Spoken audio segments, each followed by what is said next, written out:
best. And what do we do best on Koiki Media? We say, bringing the world closer to your doorstep. Apparently, our soundtrack and Shishele Lori, the intro, only issue pẹ̀lú copyright. So it's suspended for now, the intro. So because every time I go live, on fún some feedback tí kò dára. So Igboho intro yẹn for some time while we work on the new one. At the pray lágbára Ọlọ́run, the new one will be ready very, very soon. Let's hope I can go live. Okay, I can't go live on TikTok for now, which is not too bad. At least I believe my last broadcast had issues with TikTok, but that's not a problem. So while we cannot do TikTok, we go back on Instagram. We always have ample of places to Magbowa. I'm sure gbogbo yín ti retí pé Koiki Media, where are you? About 10 minutes. We know you are tired. We know that the work is not done yet. Everybody also have opinions and views. But under the leadership of Advocacy, we stand, which is self-determination. So we're not a mashallah, so I can't go live until I have all the platforms fully ready to go live. So what I'm doing right now is just what I called pre-program. The desk is busy. Facebook is not live yet. Okay, we're live on the Facebook. Yeah, I can see myself. Yeah, we're live on the Facebook. So I believe I should join the two picture ọmọ bàbá méjèèjì tí kábíyèsí ta lọ rí lánàá nípa security. Má kí gbogbo ẹ̀yin èèyàn wa, ẹ má bínú ẹ̀yin tí ẹ tẹ̀ láǹfààní àti get close, but it's just the beginning and there is still more that will happen in the course of Yoruba nation. I always say gbogbo wa kì í ṣe ghost. Ẹ bá mi máa share program yẹn tẹ́ máa kọ́ bá wa ṣe nìyẹn. Ẹ share program yẹn kẹ́ bá wa sọ fáwọn èèyàn pé Ọláyọmí Kóìkì èèyàn ti ọmọ Yoruba nation, èèyàn ti gbogbo àwọn tí wọ́n ń pera wọn ní Yoruba nation campaigners. We are not agitators. Kì í agitate fún kankan. Campaigners ni wá. Ẹ̀tọ́ wa dẹ̀ ní tá à ń béèrè fún. Bẹ́ẹ̀ mo bá dẹ̀ béèrè fẹ́tọ́ ẹ̀, ó di dandan pé kó dá lóhùn. And ìtàdé béèrè fún kò mú jàdá ní rárá. But tó bá ní àwọn fẹ́ yẹn náà, okay. But àwọn rò pé ó jẹ́ kó dé stage yẹn. So fún mi ní few seconds. Kákọ̀ fi wrap up things and then we will start going into the broadcast slowly. Eléyìí ni èyí náà máa fi sáré bá mi máa pín ètò yẹn. Torí ẹ̀yin tẹ́ ń gbọ́ wa náà ni ẹ lè bá wa pín ètò wa kó lọ síbi tó yẹ kó lọ. Ẹ dẹ̀ mọ̀ pé lórí ìkànnì tiwa, in as much as ó jẹ́ káwa náà máa rí support owó lórí channel wa, but it is what it is. So channels wa kò fún wa ní support tá fẹ́ in terms of the monetization. And that means that we have to work extra hard láti lè jẹ́ kí n kàn bọ́ sí. Ẹni tó ìtì mọ̀ pa wà live torí pé Facebook wọ́n send the message wa sáwọn èèyàn. I don't know why. They restrict us. Wọ́n fẹ́ yẹ káwọn èèyàn gbọ́ Kóìkì mọ́ torí pé Kóìkì ni ìkànnù gbòógì àwọn ọmọ tó ń sọ̀rọ̀ fún ìran rẹ̀. You know, kò mú jàdá ní. You don't have to agree with what we do, but má dàrú, má dẹ̀ sọ pé kò ṣeé ṣe. That I think is something that I don't want us to say. Sunday Igboho visit Olugbon on security personal appeal on Tuesday. Blah blah. Met with the two prominent chiefs. To Sunday Igboho, popular known as met with two prominent monarch Benny. Àwọn monarch tí ó jẹ́ monarch dáadáa ni bàbá pàdé ní àná. Akí gbogbo yàn. Àwọn kan ṣì wà ní on the road. Ilẹ̀ títì ilẹ̀ Yorùbá ó lágbára. Ó ní agbára. adúpẹ́ pé kò sí any impact or any issues gbogbo ẹ̀ náà la máa ṣàlàyé as I am now getting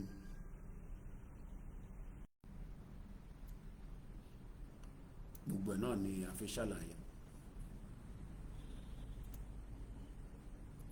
gbogbo ẹ̀ náà ni a fi ṣe níwọ̀n bá àlàyé díẹ̀ náà ni ráńpẹ́ kékeré ẹ ṣe ní ẹ bá pín ètò yẹn jọ.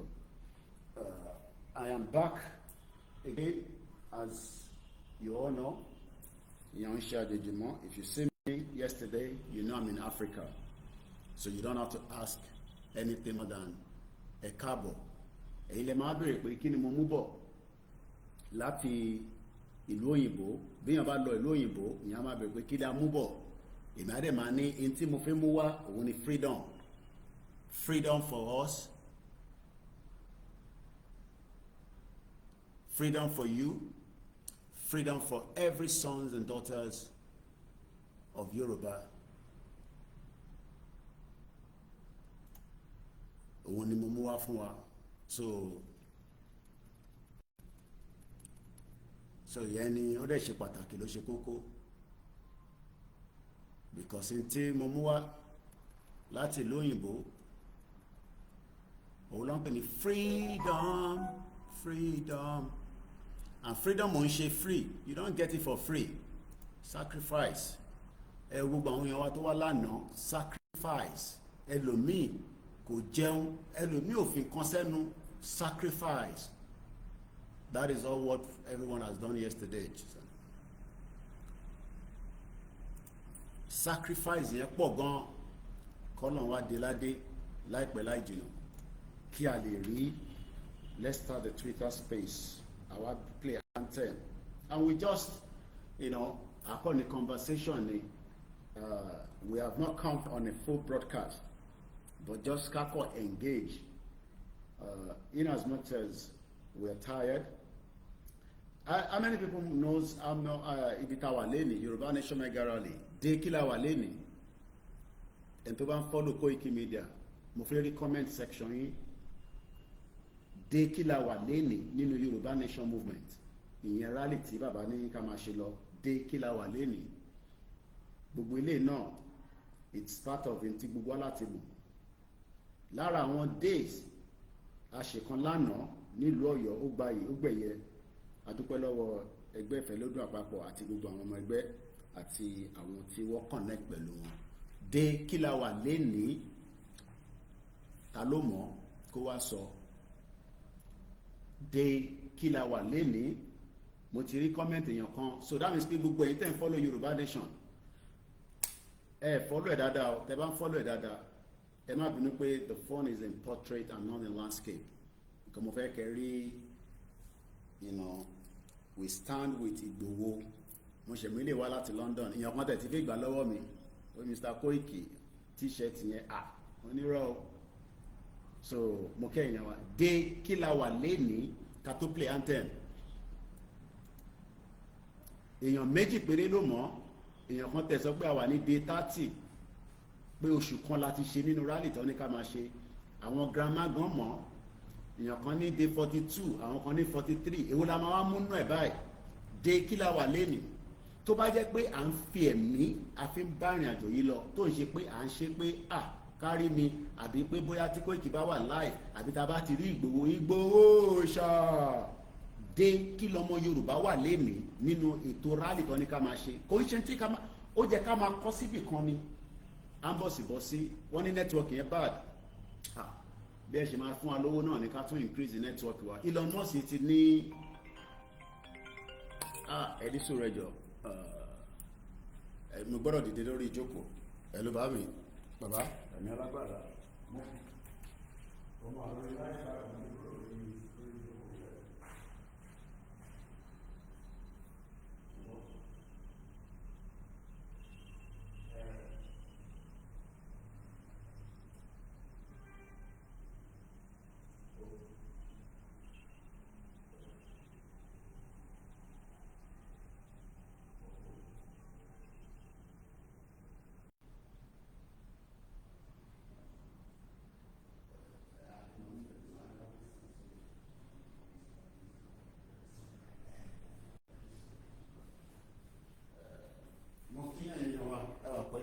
constant information is coming, constant report. Èwo la tẹ̀ ń lò ní bíbá ṣe Instagram ẹ má bínú èèyàn wa, so I'm being updated. Àwọn tó gbà á èèyàn kan ní day 30 láwà, ṣé that means pé 30 days láti ṣe nínú Yorùbá Nation campaign rally tí bàbá ní kájọ máa ṣe. Nínú àwọn rally yẹn mo ṣe nu London, nínú àwọn rally yẹn a ṣe lánàá, ẹ ṣe gan ni gbogbo ìyá wa beauty àmọ̀ pé grandma Fúnmilọ́lá Bello, mo rí ẹ Ọlákúnlé mo dá mọ̀ lánàá. Ọlákúnlé ó fresh, ó dẹ̀ ló wà nù Nàìjíríà, irọ́ ló pa, ó sínú Nàìjíríà, ilẹ̀ Yorùbá ló wà. Tẹ bá rí Ọlákúnlé lánàá, ó ń dán ṣùkùṣùkù ni, ó ń dánjọ́ mi gan tí mo wà ní London lọ. Mo kí ẹ̀jẹ̀ ti darapọ̀ mọ́ lórí Twitter space. Now I'm ready to settle down, we can go. Mo kàn fi make sure pé because gbogbo program tá a bá ṣe à ń rówó lórí ẹ̀ lórí YouTube. Ọlákúnlé kí ni Yorùbá ní kí ni àṣírí ẹwà rẹ? Àwọn ọmọ Yorùbá fine gan, mo rí gbogbo àwọn ọmọ Yorùbá lánàá, fine people. Òjíṣẹ́ Olódùmarè mo rí yín, ẹ má bínú network yẹn, òjò rọ̀ látàárọ̀, adẹ̀dúpẹ́ pójò ká wa mọ́ lánàá, bọ̀ nígbà táwa fi parí òjò wa rọ̀, kí ni mí nínú òjò, gbogbo ilẹ̀ tutù, adúpẹ́ àmọ́ lóore, gbogbo èèyàn náà la máa kí. Ọlákúnlé ní àṣírí ẹwà wọn ni self determination, tó bá ti ń pe self determination ààrẹ a máa wálẹ̀. Saint Offering TV ẹ ṣé gan ni, gbogbo ẹni tó bá rí mi lánàá ẹ nawọ́ sókè, gbogbo ẹ náà la máa sọ̀rọ̀ lórí. Mo kí gbogbo èèyàn wa, gbogbo apáta la ṣiṣẹ́ dáadáa. Ẹgbẹ́ kan ló gbé wa lọ lánàá tó rẹpísẹ́ǹtì lára ìran Yorùbá, ẹgbẹ́ ńlá ni wọ́n, ẹgbẹ́ ńlá ni wọ́n. Ọlọ́run jẹ́ kí gbogbo ẹgbẹ́ tó ń support Yorùbá Nation kó bàjẹ́, ẹ ṣé gan ni. Now tí mo ti set dáadáa, tí gbogbo nǹkan dẹ̀ ti tò, sí live lórí Koiki Media. Again, a ṣe ní issues pẹ̀lú Koiki Media, massive issues, big issue, but lágbára Ọlọ́run and try láti resolve problem yẹn. It might take some time. So gbogbo ẹ̀yin tẹ́ bá ń gbọ́ mi, ẹ make sure pé follow gbogbo platforms tí mo ti ń ṣe broadcast. Koiki Media personally is not working. Sí lórí Mixlr, mo lè máa san 1 month ká máa struggle fún the next month. So yẹn mo ṣe sọ fáwọn èèyàn pé ẹ jọ̀ọ́, ẹni tọ́lọ́run bá bò láṣìírí, ẹ jẹ́ ká ra 1 year ká san, so that ọkàn tèmi náà balẹ̀, kò ń ṣe every month a máa wá owó yẹn lè kéré, but tá a bá lówó yẹn ó pọ̀ lójú tèmi. So at the moment the Mixlr is not working. Yorùbá Nation la fẹ́, mo kí ẹ. Ok, ìyá wa Fúnmilọ́lá Bello, wọ́n ní Koiki mo láǹfààní àti rí ẹ, bó tẹ̀ rí ni, mò ń wẹ̀ náà kán báyìí, ó ta mọ́ kí ló tún ṣe Instagram tó tún ti sáré gbé lọ́nà àbí báwo, àìsí ṣe 1 hour náà, kí ló ṣẹlẹ̀? Àbí bí a network, ó lè jẹ́ network, òjò yẹn rọ̀ látàárọ̀, ó ti padà. Alright, so ká má lọ púpọ̀, ẹ̀rọ pa nǹkan jú ní bíbá, a máa ṣe ní díẹ̀díẹ̀ ní ká lè dé ibi tá à ń lọ. Mo kí gbogbo ẹ̀yin èèyàn wa pé ẹ káàbọ̀ sórí ìkànnì wa láyọ̀ tí à ń pè ní Koiki Media. Ẹ jẹ́ ń tan àwọn gájẹ́tì tí iwájú lọ́hùn ká lè máa fi rẹ́ nǹkan. Mo kí gbogbo wa, kò sí iṣẹ́ tó easy. Mo yìn yín tí ẹ wá láti ọ̀nà tó jìn báyìí bí ọ̀nà tó jìn tẹ́ ti wá yẹn, mo yìn yín. Àwọn èèyàn ń gbìyànjú lórí títì tó dáa nílẹ̀ Yorùbá, títì ò dáa rárá, títì yẹn ò dáa. Alright, let's play the anthem and let's kick out because ọ̀rọ̀ ta fẹ́ sọ pọ̀ díẹ̀. Mo lè fẹ́ ṣàwọn àlàyé kékèké torí pé bí ṣe máa ń sọ lórí ìkànnì wa níbí báyìí, àlàyé òun ló lè deliver wa even if anything tó bá máa ṣẹlẹ̀. Àlàyé ẹni tó bá dẹ̀ gbọ́ àlàyé ìrọ̀ àti lórí Koiki Media, sókè ni mo ń lọ sórí Koiki Media fún so ẹ kí n padà sí kí n wà lórí WD76. Àlàyé ṣe pàtàkì, ó ṣe kókó. Mo rí ìyá àdí àgbà lánàá, mo rí ìyá Jagun lánàá, mo rí bàbá Èkìtì lánàá, mo rí must be lánàá mo rí Mr. Wisdom ta ni mo tún rí lánàá èmi àti Saheed Ire ní wọn mọ̀ pé máa wà ń bẹ̀ mí ní ká rọra ṣe ló kú ọ̀rọ̀ náà àbí pàwọ́ àti lè wọlé tá lè wọlé ní bẹ́ẹ̀ ṣe ń wọlé báyìí so mo kí Saheed Ire mo kí gbogbo èèyàn gbogbo náà la máa kí now I believe we're good to go so we're good to go I guess so kọtí bá ti bẹ̀rẹ̀ mo nílé gbó screen mọ́ àkọ́mọ monitor comment section ni fídíò sì máa jáde tó pọ̀ drone footage ò ti jáde wọ́n ń ṣiṣẹ́ lé lórí the drone footage ìyẹn la ṣe ní ẹran lé iṣẹ́ yìí lọ́wọ́ ó yẹ gbé proper vehicle débẹ̀ lánàá ni but a dúpẹ́ pé ìwọ̀nba tá lò a gbìyànjú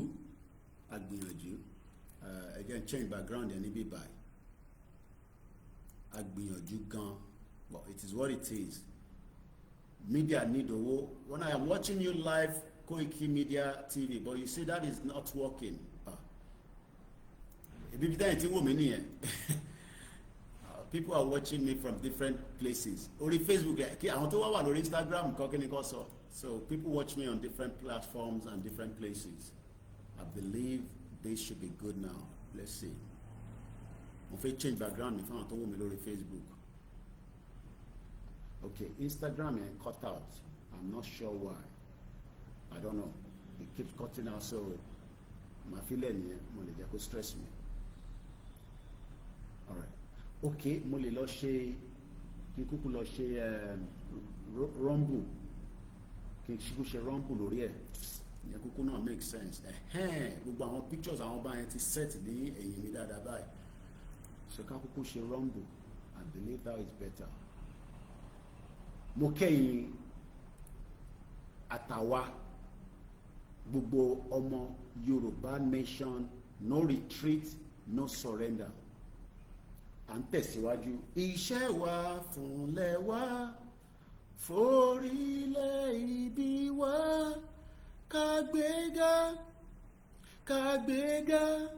kàgbéga fàlérí ìgbàgbọ́ wa ni pé bá ti bẹ̀rù làbọ̀ mọ́ ká ṣiṣẹ́ ká jọlá ìṣọ̀kan àtòmìnira ní kẹjẹ ká máa lépa ìtẹ̀síwájú fọ̀pọ̀ ire àtòhun tó dára ọmọ Oòduà dìde bọ́ sí ipò ẹ̀tọ́ rẹ ìwọ ni ìmọ́lẹ̀ ògo adúláwọ̀ àwa ni ìmọ́lẹ̀ ògo adúláwọ̀ èmi ni ìmọ́lẹ̀ ògo adúláwọ̀ ẹ̀yin ni ìmọ́lẹ̀ ògo adúláwọ̀ gbogbo wa ní ìmọ́lẹ̀ ògo adúláwọ̀ àmọ́ àwọn òyìnbó wọ́n fẹ́ ká jẹ́ ògo adúláwọ̀ àwọn Fúlàní wọ́n fẹ́ jẹ́ ká jẹ́ ògo adúláwọ̀ àwọn gómìnà wọ́n fẹ́ jẹ́ ká jẹ́ ògo adúláwọ̀ àwọn olóṣèlú wọ́n fẹ́ jẹ́ ká jẹ́ ògo adúláwọ̀ àwọn ọba kan wá wọ́n fẹ́ jẹ́ ká jẹ́ ògo adúláwọ̀ gbogbo àgbáyé wọ́n mọ̀ pé bíran Yorùbá bá dá dúró tá à ń sọ èdè kan náà tá à ń ṣẹ̀ṣà kan náà tá à ń ṣe gbogbo ẹ̀ ní ètò èdè Yorùbá èdè babaláwa bọ̀wọ́ fẹ́ jẹ́ ká jẹ́ ògo adúláwọ̀ kí la máa wá ṣe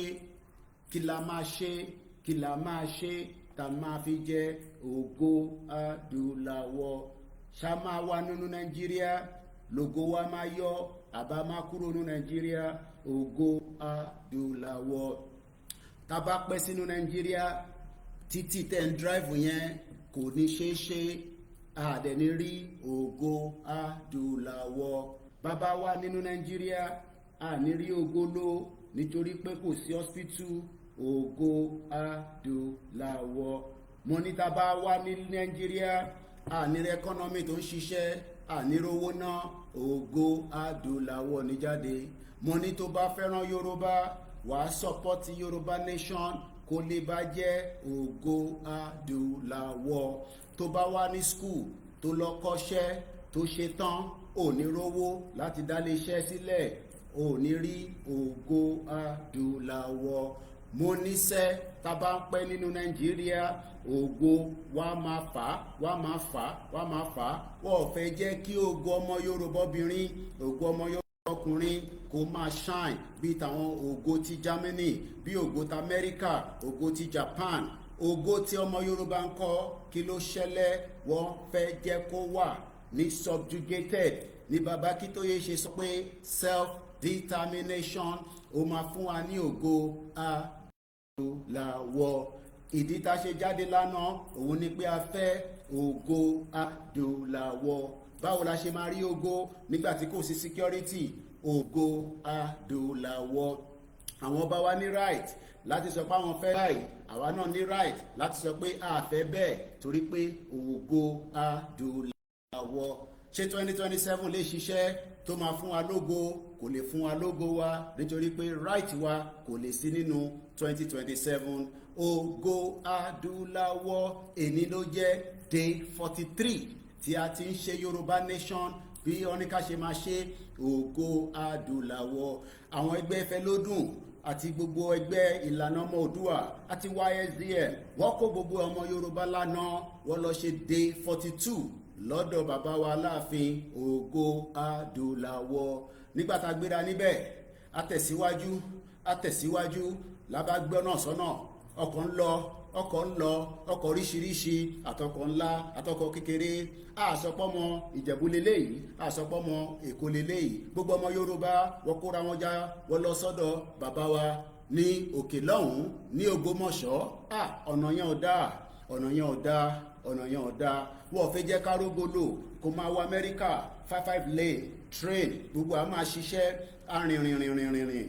Àgbẹ̀ ń dùn àwọn kan, mọ́tò break down nítorí pé wọ́n fẹ́ jẹ́ kẹrí ògo adúláwọ̀. Nígbà tá a padà débẹ̀ a rí bàbá wa Olugbon of Ilegbon tí mo ṣí fìlà fún, bàbá dáadáa. Wọ́n ní Kóìkì àwọn fẹ́ 2027, àwa ní bàbá self determination la fẹ́, àwọn ò fẹ́ 2027 ògo adúláwọ̀. Bàbá dáadáa, bàbá lálùbáríkà. Bí bàbá bá wọ London mo ní bàbá máa pè mí. Bàbá fi wọn lánàá. Àwọn kan tún ní ṣé Ìgbòho dé ọ̀dọ̀ Aláàfin? Bàbá mi kábíyèsí o, èmi wà níbẹ̀. Kò ń ṣe pé wọ́n sọ fún mi, àmọ́ tọ́mọ Yorùbá ò bá rí fídíò tó rí píkṣọ̀ wọ́n ní olóyè ọ̀dọ̀ Aláàfin bàbá wa Ọ̀wọ̀ Adé. Àmọ́ṣẹ́ nígbà tó máa fi dìrọ̀lẹ́ yìí tí mo sùn tí mo jí torí pé mo fẹ́ jẹ́ kọ́mọ Yorùbá mọ̀ pé olóyè débẹ̀, a fi píkṣọ̀ síta tẹ́ ẹ ti rí pé olóyè lọ́dọ̀ bàbá ẹ̀. Ògo adúláwọ̀. Ṣé wọ́n fẹ́ rógolo? Mo ń bí gbogbo ọmọ Yorùbá, ṣé a fẹ́ rí ògo lò?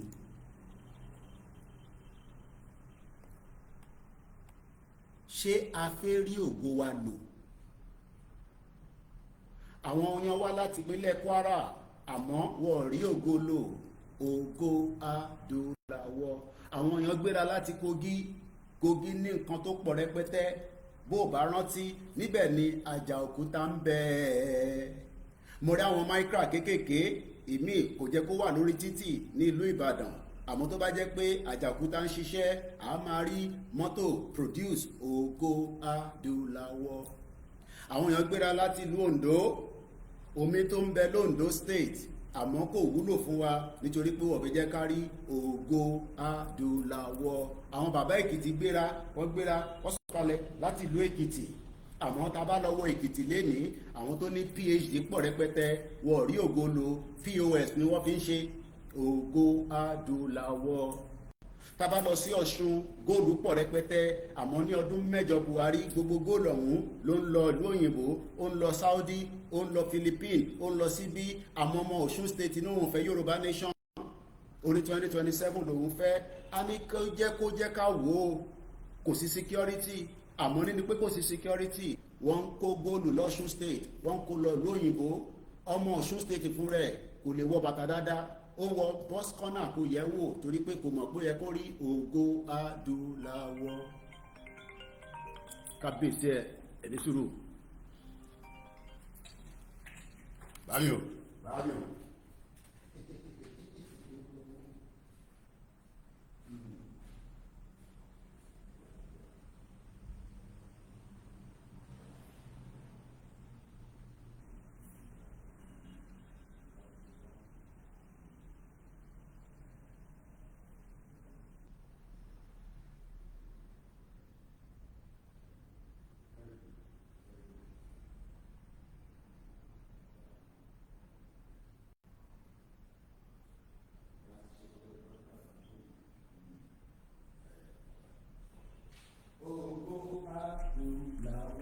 Àwọn ọmọ Yorùbá tó fẹ́ ògo ni wọ́n ń pè pé máa báṣẹ́ lọ ògo adúláwọ̀. Yorùbá nation, no going back.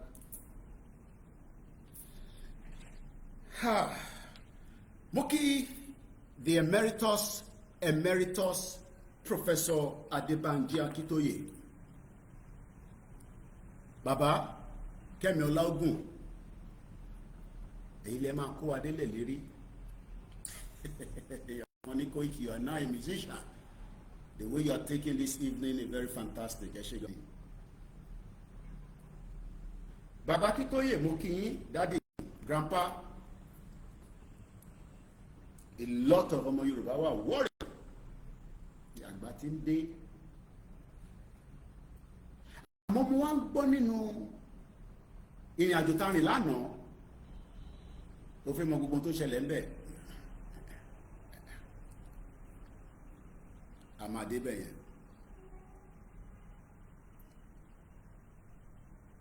Mo kí Professor Adébánjí Akíntóyè. A ní bàbá kan, bàbá ara tó mọyì ọmọ, kò fi wá ṣeré. Bàbá náà ọmọ Yorùbá máa tẹ̀síwájú. 35-page manuscript ni bàbá kọ láti jẹ́ ká lọ máa fi bá ọmọ Yorùbá sọ̀rọ̀ pé a fẹ́ dá dúró. Nígbà tí bàbá tún kọ yẹn tán, bàbá tún jáde, bàbá tún wá kọ The Good News Path to Prosperity.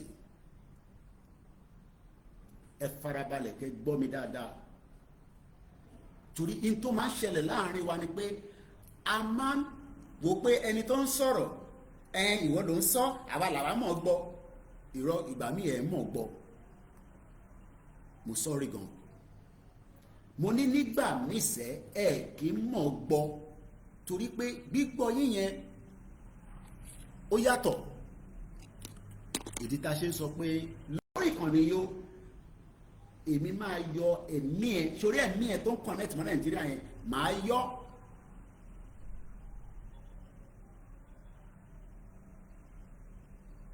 Mo kí bàbá Professor Akíntóyè. Mo ní tí bàbá mọ̀ ṣe jù ni pé wọ́n fún wa ní guideline of ìrìn àjò Yorùbá nation. Bàbá gbélé gbogbo wa lọ́wọ́. Bàbá ṣe ètò pé bí Yorùbá máa di country. Ok, ma editor wọ́n ní kò ń ṣe Sunday Adéyẹmí, kò ń ṣe Adé àbí the title is Sunday Adéyẹmọ, not Sunday Adéyẹmí. Our editor ẹ ṣé gan ni. Our editor.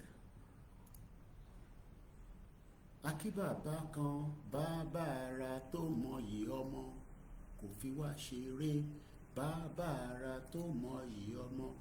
Tó bá sì wà lára àwọn tó sọ pé Ìgbòho ò rí bàbá wa lánàá, bàbá wa dáadáa, bàbá wa Alaafin tèní nọ́mbà 46, torí pé ẹ̀ tètè rí àwòrán tí a bá ti sọ a kì í sọ pé kò rí bẹ́ẹ̀, a máa dé bẹ́ẹ̀.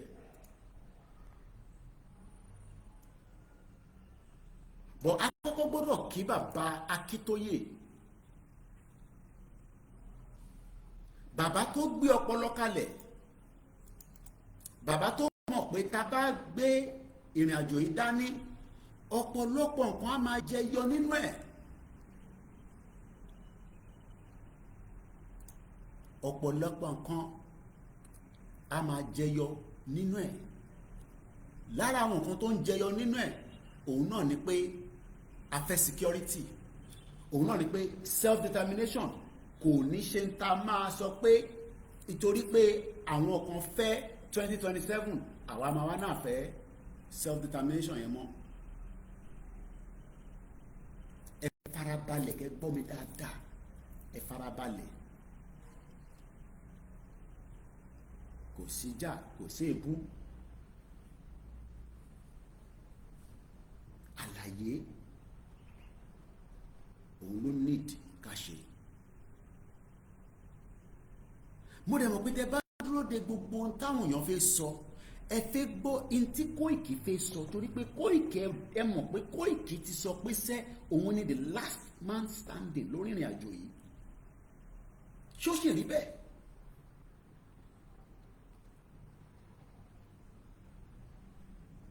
kò yí padà. ẹ má bínú, kámẹ́rà pọ̀ sòtá bá ń gbójú báyìí torí wọ́n lójú lọ́wọ́ wà. jọ̀ọ́ wá pé nígbà tó fẹ́ sọ̀rọ̀ yẹn ṣe pé gbójú lọ báyìí ọmọ Yorùbá nìyẹn o. 1 2 3 4 5 phones wà níbí báyìí, laptop wà níbí báyìí. it would have been good tó bá yẹ pé laptop yẹn náà fèsì báyìí màá kọ̀ fèsì gbogbo yín báyìí, but apparently tẹ bá wò ó bí laptop yẹn ibi tó ń dúró lé ilé ìṣẹ́rí, that's the laptop. torí pé kò fi jẹ́ ká mọ̀ pé irọ́ lòun pa, mo mọ̀ yín ni. So, and we have the Twitter space and mo dey record ilé ẹ fún wa ní support àti sọ fún yín kárí owó lò bí media ní afẹ́ owó tó pọ̀ ní afẹ́ lọ gba studio, ẹ má fún wa lówó studio, ẹ fún wa lówó tá lè fi project nǹkan jáde. mo ní èmi máa yọ Nàìjíríà kúrò ní ẹ̀kọ́, forget about Nàìjíríà. ṣé níbi tí mo lọ lánàá yẹn nílẹ̀ Yorùbá lánàá tó dùn bí sweet, àmọ́ apààyàn kíyàn tó gbé 50 years old, ẹ̀mí èèyàn lè last nínú Nàìjíríà yẹn before 50. ẹ̀mí ẹ̀ bá last by 50 years old á jẹ́ pé by the grace of pé Elédùmarè ni a máa débẹ̀. Ìgbòho ló pè mí lẹ́ẹ̀kan mo kọ̀ gbọ́ náà ni olóyè ló pè lẹ́ẹ̀kan. Bàbá Akíntóyè, we love you and we appreciate you. We are grateful to have somebody like you to guide us on the journey of the quest to self-determination.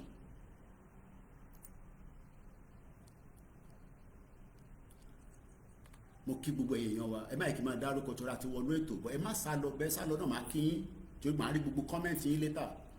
Mo ti edit ẹ̀ ṣe gan ni bàbá mi Samuel, kò sẹ́ni tó gbọ́n tán. Ìyẹn la tún ṣe lọ bá bàbá wa ọba Olúgbọ́n. ẹ̀yin náà gbọ́ Olúgbọ́n of orílẹ̀ gbọ́n. Bàbá sọ ẹ̀dùn ọkàn tiwọn, àwa gbé tiwa náà lọ bá wọn, gbogbo ẹ̀ la máa ṣàlàyé. Torí gbogbo tó ṣẹlẹ̀ lánàá a dúpẹ́ fún bàbá Akíntóyè ni. Tí bàbá ọba bẹ̀rẹ̀ Yorùbá nation pé a fẹ́ Yorùbá country, pé a fẹ́ dá dúró, ṣé àlàǹfààní àti débi ta dé yìí? Ìbéèrè ni o. Àwa kan ní support politics, àwa kan dẹ̀ sì máa support wọn in the hope pé nǹkan kan máa jẹyọ nínú ẹ̀, ìrọ̀lẹ́ ló wà ń bẹ̀. Gbogbo àwọn olóṣèlú pátá gbogbo ẹni mo sì fi ń sọ, we want to engage them but irọ́ ni gbogbo wọn pa. Kò sí kankan tó bad in engagement, but báwọn olóṣèlú máa sọ fún yín pé a máa jàǹfààní Nàìjíríà gẹ́gẹ́ bí ọmọ Yorùbá tuntun ẹ̀dànù lálẹ́, irọ́ ló wà ń bẹ̀, gbogbo ẹni mo sọ. 20 years is more than enough to have developed in Timori nígbà tá à ń drive lánàá from one point to the other. 20 years. Bọ̀wọ́ lè ṣe nítorí pé òyìnbó bí mo ṣe sọ òyìnbó ò fẹ́ jẹ́ kí a rí ògo wa lò, simple as that. Òyìnbó ò fẹ́ jẹ́ kí a rí ògo wa lò, simple as that. Torí tó òyìnbó bá jẹ́ ká rí ògo wa lò ni a ti rí ògo yẹn lò nínú Nàìjíríà. A dẹ̀ lè rí ògo lò nínú Nàìjíríà nítorí pé Nàìjíríà ò kì í ṣe ìlú tó kó gbogbo ìlú, kò ń ṣe country. Ẹ mú ẹ̀yà oríṣiríṣi ẹ kó wọn papọ̀ ẹ wá ní ẹ fẹ́ jẹ́ kí development wá síbẹ̀, bá irọ́ lẹ pa, kò lè ṣẹlẹ̀. Mo ní irọ́ bá irọ́ lẹ pa, kò lè ṣẹlẹ̀. Bọ̀ kí ló lè ṣẹlẹ̀ ni pé ká gbé ìgbésẹ̀ pé bá ṣe máa jáde kúrò ní Nàìjíríà. Gbogbo ìyá dáadáa wọ́n níbi tọ́bìnrin bá wà adùn ní ìyẹn ni ká dúpẹ́ fún ìyàwó bàbá Akíntóyè pé at the last minute tí ìyá yẹn máa yọ brẹ́tẹ̀ ó sàn kan fún bàbá Akíntóyè ti gbàgbé, ó ní gbogbo ọ̀nà tó bá gbà ẹ bá yọ gbogbo àwọn ọmọ Yorùbá kúrò nínú Nàìjíríà táwa yìí. Adé palace lánàá mo rí àwọn olórí mo rí pé yes adùn bẹ níbẹ̀. Mo ti gbọ́ oríṣiríṣi within just 12 hours torí kò tí ó ṣe fi pé 24 hours or ó ti pé 24 hours but wàá ṣì máa débẹ̀ and I'm going from one place to the other.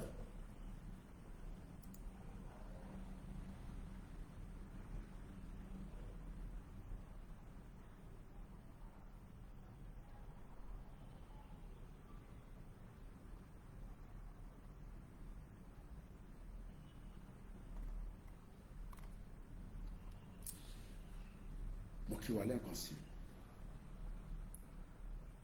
àkọ́kọ́ níbẹ̀ ni pé bàbá Akíntóyè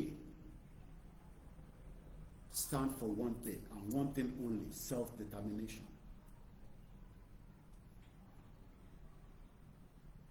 And self-determination kò ń ṣe dandan yìí gbogbo nǹkan ló máa accept it, even àwọn ọba wa lè máa accept it. Bẹ́ẹ̀ ni wọ́n lè máa accept it, àwọn olóṣèlú lè máa accept it, bọ̀ pé bàbá Akíntóyè o àtọmọdé yẹ mọ́ o àtàwọn tá dúró tì wọ́n lẹ́yìn o self determination la dúró lé lórí. Báwo ni self determination ṣe fẹ́ wá jáde? We just have to rewind a little bit torí pé many people wọ́n ti ṣe passport ta ló ní right ta ló fún wọn ní right wọ́n dà pé self determination ta ló fún wọn ní right pé kọ́ lọ sọ fọ́ba bí a fẹ́ security wọ́n dà pé it's still part of self determination. Ẹ máa compromise tẹ bá ti bá wọn sọ̀rọ̀ torí gbogbo yẹn fẹ́ mọ kúlẹ̀kúlẹ̀ ọ̀rọ̀ ẹ̀rẹ̀ lè mọ kúlẹ̀kúlẹ̀ ọ̀rọ̀ but ibi tó kọ́kọ́ matter sí ni pé the right of the Yoruba people must be respected pàfi kúrò ní Nàìjíríà. Bẹ́ẹ̀ni Nigeria is a compromise of multiple countries. Ìyẹn ni the first ẹ̀tọ́ wa priority nìyẹn ẹ̀tọ́ yẹn pé a fẹ́ kúrò ní Nàìjíríà wọ́n gbọ́dọ̀ fi jẹ wá níyà no matter who is running for that or who is campaigning or ẹni tó bá tẹ̀ sọ pé the least person kò sẹ́ni tó ẹ̀rù gbọ́dọ̀ máa bà. In a normal sense society people are campaigning in Scotland àwọn èèyàn máa ní Koiki ó máa ń gbàgbé máa bá wa sọ Scotland. You live in the UK, you are a journalist. There are people in Scotland that doesn't want to be part of the union anymore and who are in any reason to be scared of anything. Process tó máa fi ṣe òun ni wọ́n gbọ́dọ̀ tẹ̀lé and that's exactly what they're doing. They gave them the opportunity in 2014 but Britain tó ń pè ní England tó ń pè láwọn English àwọn Gẹ̀ẹ́sì wọ́n máa ń yí nǹkan padà ni. Ẹ ṣe gan ni self-determination is our own choice. Choice bàbá wa alọba lánàá farabalẹ̀ kẹ́ gbọ́ bí báyìí choice tí wọ́n ní pé kí Tinubu lọ ṣe second term choice tí wọ́n nìyẹn kò ń ṣe choice bàbá Akíntóyè. Does that mean we will have issues with Baba Olugbon? No. He made his own choice known to the public. Kò ń ṣe tó bá yẹ kó wọ́n sọ ní kọ̀rọ̀ tẹ́yìn ò gbọ́n kọ́. Tó bá jẹ́ pé inú kọ̀rọ̀ ló ti bá wa sọ pé choice táwọn fẹ́ yo èèyàn làwọn dúró lé lórí. Can we impose our choice on them? We can tell them our own choice, but they cannot also impose their choice on us. Ìyẹn ò mú jà dání. Kò mú conflict dání. But in tó mú conflict dání ni pé ẹ fún wa ní ètò ààbò. We want security. Ṣé wọ́n fẹ́ security? Èmi wà ní ilẹ̀ Yorùbá lánàá. Tó bá fèmí nìkan sílẹ̀ ṣé mo lè dárìn? Pé kí n gbéra láti ibi tí mo wà yẹn láti Ògbómọ̀ṣọ́ kí n tún ní mò ń lọ Kwara. Tó bá jí mi gbé ńkọ́? Àbó mọ̀ pa jí mi gbé wà níta. Ṣé o mọ̀ pé títì part of security ni títì tó ṣiṣẹ́? Because títì bá ń ṣiṣẹ́ ajínigbé tó fẹ́ jí ẹ gbé bóyá ó máa kọjá lára 80 miles an hour. Ẹ mọ̀ pé reason tó ṣe ń jí yín gbé òun ni pé títì tó bá slow down ajínigbé wà lẹ́gbẹ̀ẹ́ títì yẹn tó fẹ́ jí ẹ gbé tó ń pè náà Fúlàní.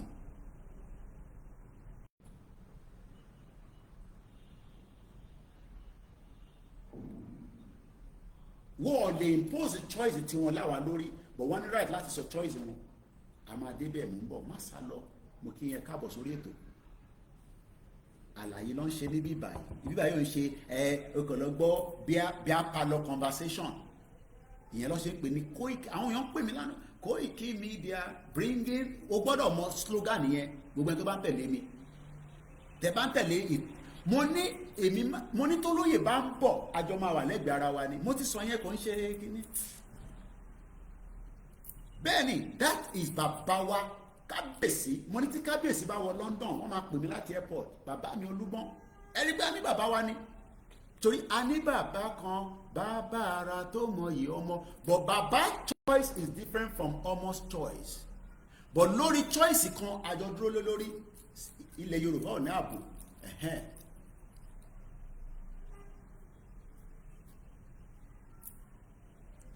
Koiki agbọ́ bàbá wa Olúgbọ́n wọ́n ní Bọ́lá Tinubu for up to 2031 choice ti bàbá nìyẹn. Lóòótọ́ ẹ rí kámẹ́rà ẹ rí fídíò látọ̀dọ̀ Aláàfin kò ń ṣe choice tiwa náà. Ohun mi kí n broadcast bam kí bàbá mi Aláàfin bá mi sọ̀rọ̀ bó mo wà níbẹ̀ ní tí mo kọ́ lè sọ nìyẹn. I cannot say anything more than pé Kábíyèsí bàbá mi ni.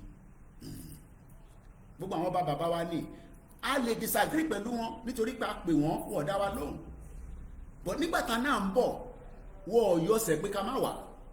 Ẹ mọ̀ kó tó bá yẹ pé bàbá ní ká má wà lánàá má jáde o má jáde fún bàbá pé a fi wá sí palace àwa ẹgbẹ́ ọmọ Yorùbá kò ń ṣe mí gbogbo wa náà ni ìwọ tó wà níta sórí impact of the palace kò dìgbà tó bá wọnú palace gbogbo tó bá mú ẹ wà ní vicinity bí tí palace ọba wà ó ti wà nù palace náà nìyẹn but lóòótọ́ kò ń ṣe gbogbo èèyàn ló máa láǹfààní àti wọlé ìyẹn ní gbogbo rushing èmi náà guide ara mi wọlé ẹ̀yin kẹ̀ ẹ̀ẹ́dẹ́yẹ kèmi wọlé èmi spokesman Ìgbòho wọ́n fẹ́ tì ní mọ́ta abẹ́mọ tó ń bọ̀ ni spokesman Ìgbòho ẹ ṣí géètì fún èmi náà ṣe ibi táwọn dára lé èmi náà ṣe mọ́ lóyìnbó mo kọ̀ wá hooligans mo dẹ̀ wọ́ mọ́ta.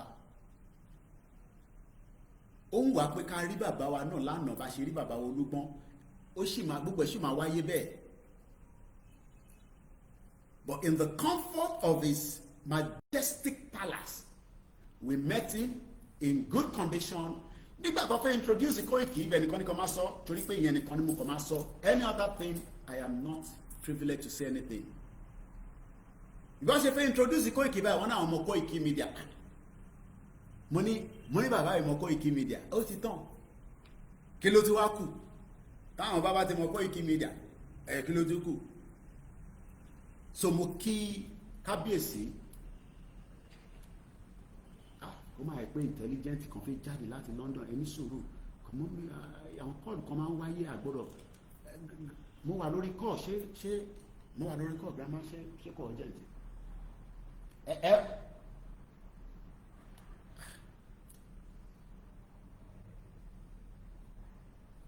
hello ma àṣọ yẹn pé intelligent máa wá sórí dẹ́sì gan because wọ́n ní bàbá kan Ganduje wọn ló wà London bó ti wọ́n yẹ pé máa wọ plane lálẹ́ padà lọ London nìyẹn aṣọ àlàáfíà ẹja padà sórí ẹ bá ń bọ́ lé share button ẹ jọ torí pé gbogbo ẹni tó bá ń lo fídíò mi moving forward kò ń ṣe pa fi ń ṣe ìjà mo fẹ́ máa rí credit Koiki Media lórí fídíò mi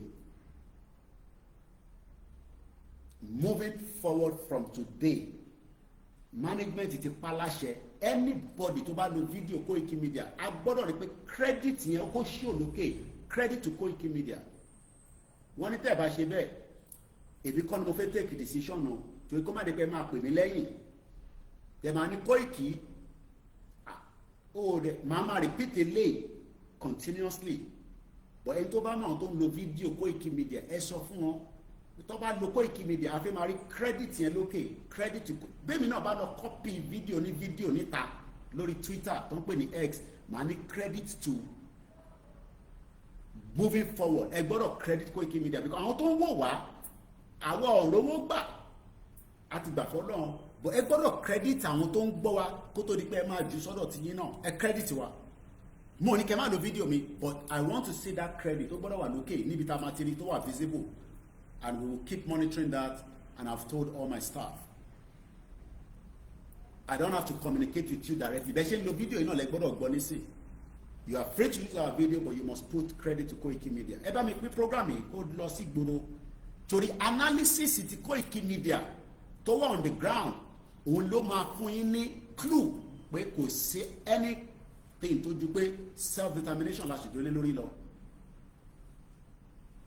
mo kí gbogbo ẹ̀yin tẹ́ wà lórí ìjókòó ẹ má bínú pé tí bá ń dárúkọ ṣẹ́rí mo record ẹ̀rí pé recording ẹ dẹ̀ máa ń like audio mi torí audio yẹn tó bá já síta nísìn ẹni tó ní data aráyè gbọ́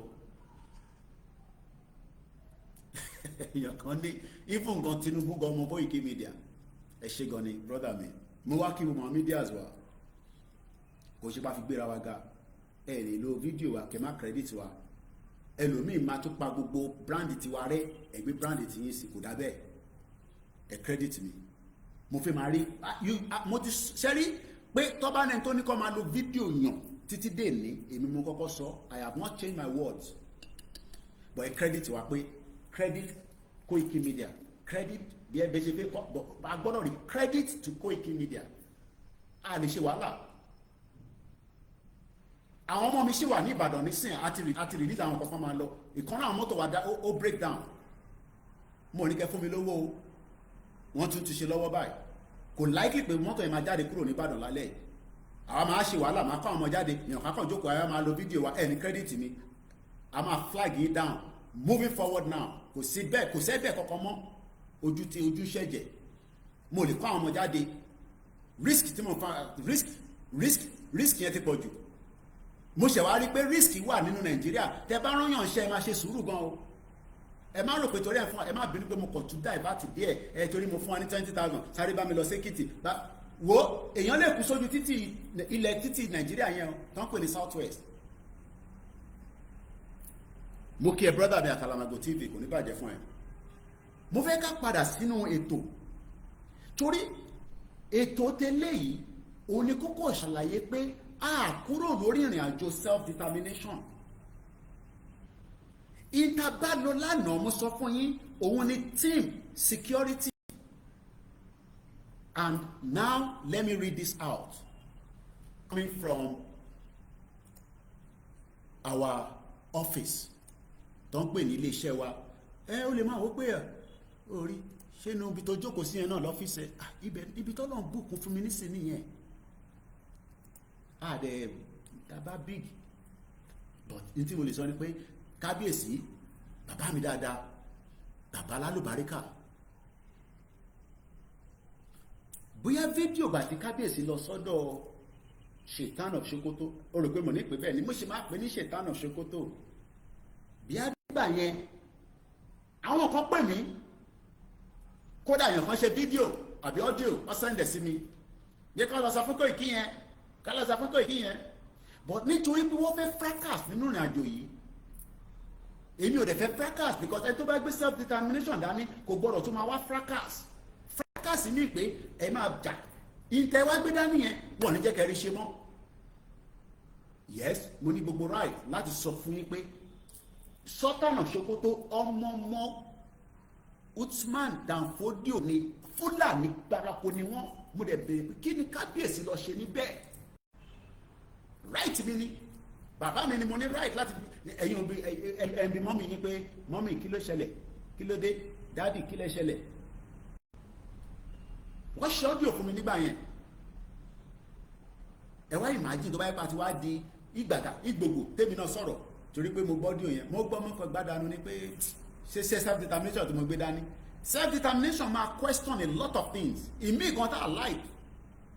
Mo wá dúpẹ́ pé mo wá mọ̀ bí i fídíò yẹn ni kábíyèsí ikú bàbá yèyé, bàbá wa dáadáa Aláàfin of Ọ̀yọ́ Ọba Akeem Ọ̀wọ́adé. I had the privilege to see him yesterday. Privilege. Kò ń ṣe pé kìíní, kò ń ṣe pé torí pé mo mọ̀rọ̀ sọ. Ohun Elédùmarè, ohun ìṣẹ̀dá mi pé ibi tó fi mí sí màá láǹfààní àti rí, at least mo rí bàbá ọba tàná tó wájà, ìyẹn ń ṣe tànítàní, àtúntò wa láǹfààní àti tí wàá rí bàbá wa tèmi.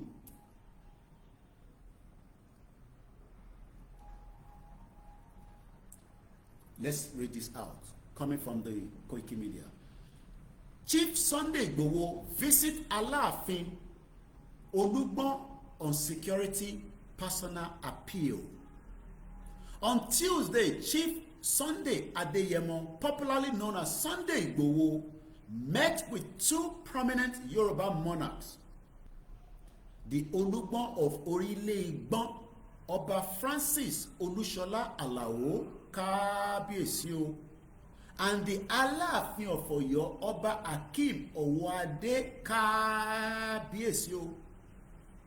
Ìtọ́ bàbá sọ kò gbé kéèyàn kọ́kọ́ tó máa bí pé nílẹ̀ Yorùbá ìyẹn làwa ṣe ń sọ pé a fẹ́ jẹ́ kí àṣẹ padà sọ́dọ̀ ọba, ara self determination ni.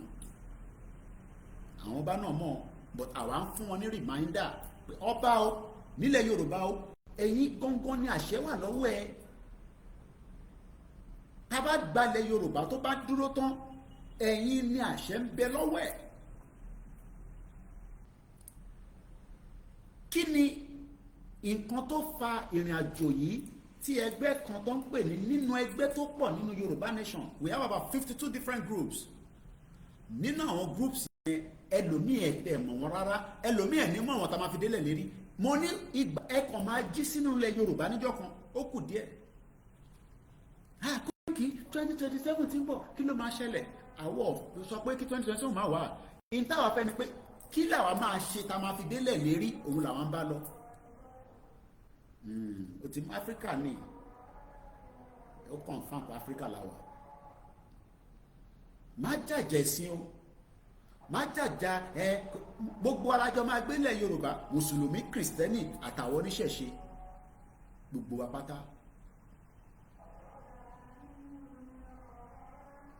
Èmi tẹ́mi gbé ní UK, mo ní ṣé mo ṣì fẹ́ diplomacy? Yes. Ṣé diplomacy máa jáde subject to àwọn olóṣèlú wa? Olóṣèlú ló máa sọ fún yín bóyá a máa rí diplomacy fi gba Yorùbá country jáde àbá ní rí diplomacy. Tó bá wá sí diplomacy kílẹ̀ ló kó máa ṣẹlẹ̀, à ń bọ̀ níbẹ̀. Ẹ ṣe gbé bàbá wa Akalamago. Mo ní gbogbo ẹni tó bá ń lo fídíò wa moving forward, a fẹ́ máa rí credit to Koiki Media. That's all. Kọ́kọ́ mọ̀ pé iléeṣẹ́ wọ́n mọ̀ pé mi náà, ẹlòmíì ò mọ̀ pé bóyá láìfò èmi ni mo máa ń rìkọ́dì fún yín. Ẹlòmíì ò mọ̀ pé ẹ̀ ń gbé fídíò yẹn wá sọ́dọ̀ yín ni. Kò ń ṣe pé ó bad publicity náà ni. Àsanwó fún yín, wàhálà lẹ́yìn náà máa ṣe kẹ́ tó gbé, but ẹ credit wa, doesn't matter whoever it is. Èmi kọ́ mo make a decision yẹn, management ni. Chief Sunday Igboho ó rìnrìn àjò kan lánàá ní 22nd ẹ má bínú pé fídíò tí mo record lálẹ́ bí a mo ti wà too over excited mo lọ pé 2025 ni gbà tá a dẹ̀ ti kúrò ní vicinity yẹn kò ṣe tún record mọ́ but gbogbo ẹni tó bá gbọ́ fídíò yẹn ẹ mọ̀ pé 2025 la fi sọ. Kí nìdí pàtàkì tó lóye fi lọ lánàá? Àwọn kan ní ṣé lórí Yorùbá nation ló bá lọ, ṣé lórí security ló bá lọ? In tó bá lọ ó ní ṣe pẹ̀lú ilẹ̀ Yorùbá tó ń pè ní ààbò. Àwọn bàbá wa Gani Alágbàlá, Kentos, àwọn ìfẹ́ lódùn wọ́n wá ṣàlàyé ẹ̀ fún wa ká tó rìnrìn àjò yẹn. Ẹ rí pé àwọn ọmọ wa ṣe dáadáa. Mo gbádùn yín lánàá, mo láìkì yín gan. Ó kò dùn mí pé àdáyé họ́ọ̀gì dáadáa ká bọ́. Àwọn kan ń bẹ lára o. Àwọn èèyàn gbé Bible dání sára àti Quran. Adúpẹ́ fọ́lọ́run. We love you, I love you, I love every one of ẹ mọ̀ pé ó wù mí pé kájọ máa róòlù bẹ́ẹ̀ yẹn but ẹ mọ̀ wọ́n ní Koiki ò lè wọ́n kó wọn náà jókòó sínú bí ṣe fẹ́ gbórí jáde gbórí wọlé padà ẹ jẹ́ ń kí àwọn èèyàn mi ẹ jẹ́ ń gbórí jáde lójú mọ́tò. So I'm happy to see each and every one. Wọ́n bá mi fa account number síta ẹ̀ ń tọ́lọ̀ bá bùkún fún ẹ̀rùn àti dénísì àìrètí lọ àwọn ọmọ wà lọ́hùn ìyàwó a máa tọ́jú wọn a máa tọ́jú staff. But ẹ jẹ́ ká padà sórí tí mò ń kà yìí ká má wà distracted. The visit was to discuss wọ́n tó bá ní discuss kí ni mí ní discuss lédè Yorùbá torí Yorùbá dágán lédè ẹjọ́ wọn ní fọwọ́ yín gbé nǹkan mo máa ń gbọ́ Pastor Jerry kí n má parọ́ ó máa ń ní share èmi ọmọ orísìí tó ṣe ní share bí àkàlẹ̀ kọ́ lè fi ní miracle tẹ́lẹ̀ kan náà fi lá ìgbàlà jáde ẹ bá wa share lè náà Koiki àlè máa gbọ́ ẹ ká share bọ̀ tẹ́ tó bá yẹ Pastor Jerry ló ní kó share nísìnyí wá share bàbá mi Prophet Òjó Táíwò Òjó he was in London kí tó kúrò London lọ wá mo tẹ̀ ń béèrè lọ́wọ́ ìyàwó pé bàbá yóò ṣe Sunday service ni bàbá yẹn tuntun ọmọ èmi náà fi máa rìnrìn àjò bẹ́ẹ̀ ẹ fún wa lówó kẹ́ support wa gbogbo wọn náà dẹ̀ lọ́ máa ń gba support àdúpẹ́ lọ́wọ́ wọn àdúrà wa gbà so account number lọ́n fi síta yẹn ẹ tó bá tó wá need personally ẹ lè pè wá bọ̀ mo ń record lọ́wọ́ bọ̀ ẹ mú dẹ̀ fẹ́ kó máa ràn nínú voice note pé à ń béèrè demand pé ẹ fún wa ní not demand kì í má lo the word demand à ń bẹ̀ yín pé kẹ́ ẹ ran iléeṣẹ́ yìí lọ́wọ́ interleshepọ̀. The visit was to discuss the escalating insecurity issues. Ṣé rí bẹ́ẹ̀ yẹn ẹ farabalẹ̀ gbọ́ bíbẹ̀ dáadáa. Ìdí tó lóye ṣe rìnrìn àjò wá lánàá kíyàn tó rìnrìn àjò láti Germany kémi tó wá láti UK kí Prophet Olugbon kó wá láti America at least kí ìyá wa Tóyìn Ọláoyè tó dé láti London. Ticket o rò pé we are talking about £2,000 ticket.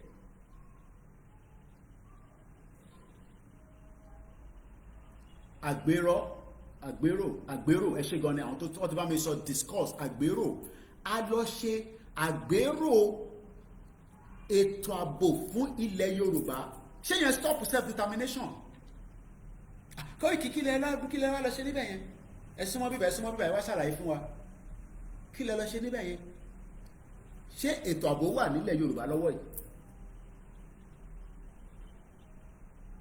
mò ń bí gbogbo wa báyìí ṣé ètò ààbò ṣó ń bẹ nílẹ̀ Yorùbá ṣé ẹ lè fọwọ́ sókè pé Koiki ẹ̀ bá má lọ ètò ààbò tí wa wàláì má dẹ̀ jáde máa sọ fún yín pé ẹ sọ fún wa pé ètò ààbò tí ìyẹn mú answer tara bí àbá sì máa pariwo bá ṣe ń báṣẹ́ lọ which is what we are doing. ìta bá sọ ọ̀tọ̀ ìtí bàbá wa Aláàfin sọ is not for public so má expect anything bàbá bá fẹ́ sọ̀rọ̀ wàá san tó máa sọ létà kò jù bẹ́ẹ̀ lọ. a lọ ṣe ẹ má bínú fẹ́ wo kọ́mẹ́ntì àgbérò ẹ mọ̀ pé Yorùbá mi ò dáa bí mo fẹ́ kà lẹ́nu ẹ bá mi tún kọ́ lẹ́ǹkan sẹ́jọ́ a lọ ṣe ìtàn pè ní àwọn ẹgbẹ́ tó gbé ètò yẹn kalẹ̀ àgbérò ẹ ṣe gan ni jẹ́ nǹkan sílẹ̀ kí n má lọ gbàgbé ṣé mo pronounce dáadáa báyìí Yorùbá ègún gbogbo ẹ ti lọ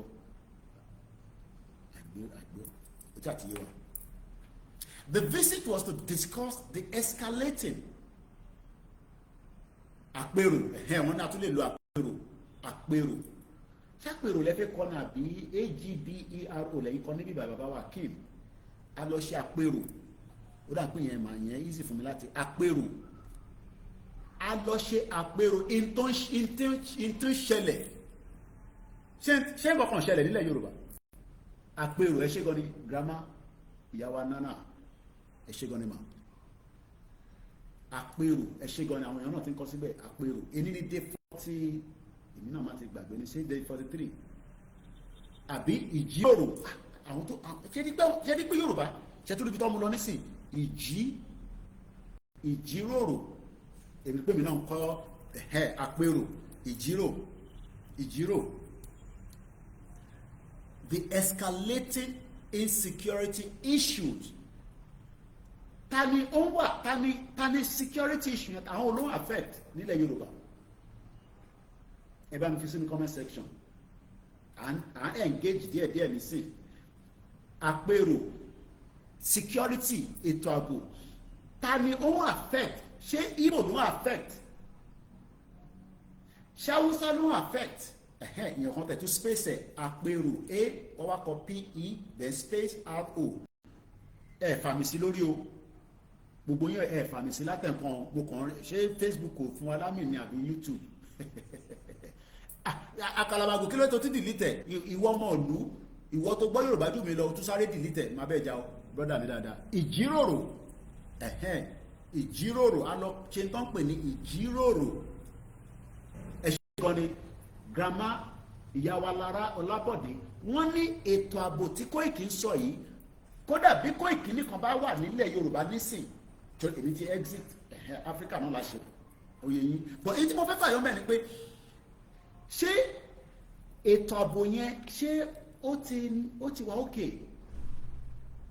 ẹ ṣe gan ni gbogbo yìí àjọsọ wọn ní àjọsọ ṣe rí pé ó ń jáde dáadáa báyìí lálẹ́ yìí gbogbo yìí náà lè máa pè wọlé o and I'm not going to hold you to everything you want to say but in tí bàbá wa Ìgbòho tó gbé lọ bá bàbá wa Aláàfin ká kọ́kọ́ bẹ̀rẹ̀ láti bẹ̀ ká wá padà lọ sọ́dọ̀ bàbá Olugbon got asked to do with into affect wa while we are still in Nigeria. A ní right láti question àwọn governor pé security fund ẹ̀ ń gbà kí lẹ fi ń ṣe bóyá àwọn bá lè bá wọn sọ̀rọ̀ kọ́ gbọ́ àwa ti sọ and we pray that all our kings ní gbogbo ilẹ̀ Yorùbá wá dìde lórí ọ̀rọ̀ security in a genuine way not ṣẹ́rí Fúlàní ò ṣeré rárá. The amount of truck I was seeing yesterday, I was not comfortable because I know some of them, they have hidden agenda. Kò ń ṣàwọn tí wọ́n kóyàn sókè kó màálù sí sálẹ̀ àti ìgúnfẹ́ I'm talking about èyí tá a rí tó cover up. Ẹ gbọ́ bàbá wa kan ní ṣé nígbà tí gbogbo àwọn terrorists bá pa gbogbo àtọ́n ta la fi máa agitate fún.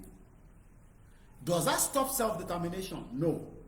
Ṣé bí tí bàbá wa sọ ìgbà tá a dé palace kejì pé Tinubu for 2027 àwa ní no I stand with no Tinubu for 2027 kọ Yorùbá nation la fẹ́ but bàbá ní views tiwọn wọn ní opinion tiwọn kò sí any reason to be kò sí nǹkan tó contradict ara wọn àwa la máa báṣẹ́ lọ lórí ìrìn àjò tá a gbé dání ìfikùnlukùn ṣẹ́rí oríṣiríṣi Yorùbá ló ń jáde so. The visit was to discuss the escalating insecurity issues impacting the Yoruba people across the southwest Nigeria and the nation at large. I remember when I was traveling, just to say, very soon. Momsi mi wá sọ pé púpọ̀ ṣẹlẹ̀ tó ń ṣẹlẹ̀ ní Benue yìí. Mo kí bàbá wa Nurudeen, mo kí everybody, ẹ má bínú pé yàn kan mo kọ̀ dárúkọ, I shouldn't because I'm still recording. Mo dẹ̀ fẹ́ kí recording yẹn kó ju 1 hour lọ kó tó di pé mo jù síta. Kò ń ṣe ilẹ̀ Yorùbá nìkan ni security threat wà but èyí tó mú àwa nígbà yà fẹ́ni tó fẹ́ self-determination bẹ́ẹ̀ náà ṣe fẹ́. Àwọn tó fẹ́ restructure gan kan náà fẹ́ restructure, I'm sure they want security. Àwọn tó ń pariwo 2027 Ọ̀jájú ni I saw him yesterday. Mo fẹ́ lé ní ṣé ìdí yẹn ti jiná tán bọ̀ mo mọ̀ pé ẹni lọ sínú ibẹ̀ yẹn tó jáde ló lè sọ. Ṣé ní social media tàjọ́ kò sí, when you see people physically you understand the reality. Ọ̀jájú ni Prince would have been a dead person. How many people agree with that? Àwọn èèyàn wà pẹ̀lú mi lálẹ́ àdẹ̀ tí ìbèrè owó náà a sì máa bèrè owó. How many people agree that Prince Ọ̀jájú ni ṣàyà picture ṣá àyà picture? How many people believe that that man would have left a wife that would have been a widow with children? And I, Olayomi Koiki, would not have had the privilege to have met him yesterday. Màá rán yín létí èèyàn kan tó kú bẹ́ẹ̀, bàbá wa Gbénga Owólabí.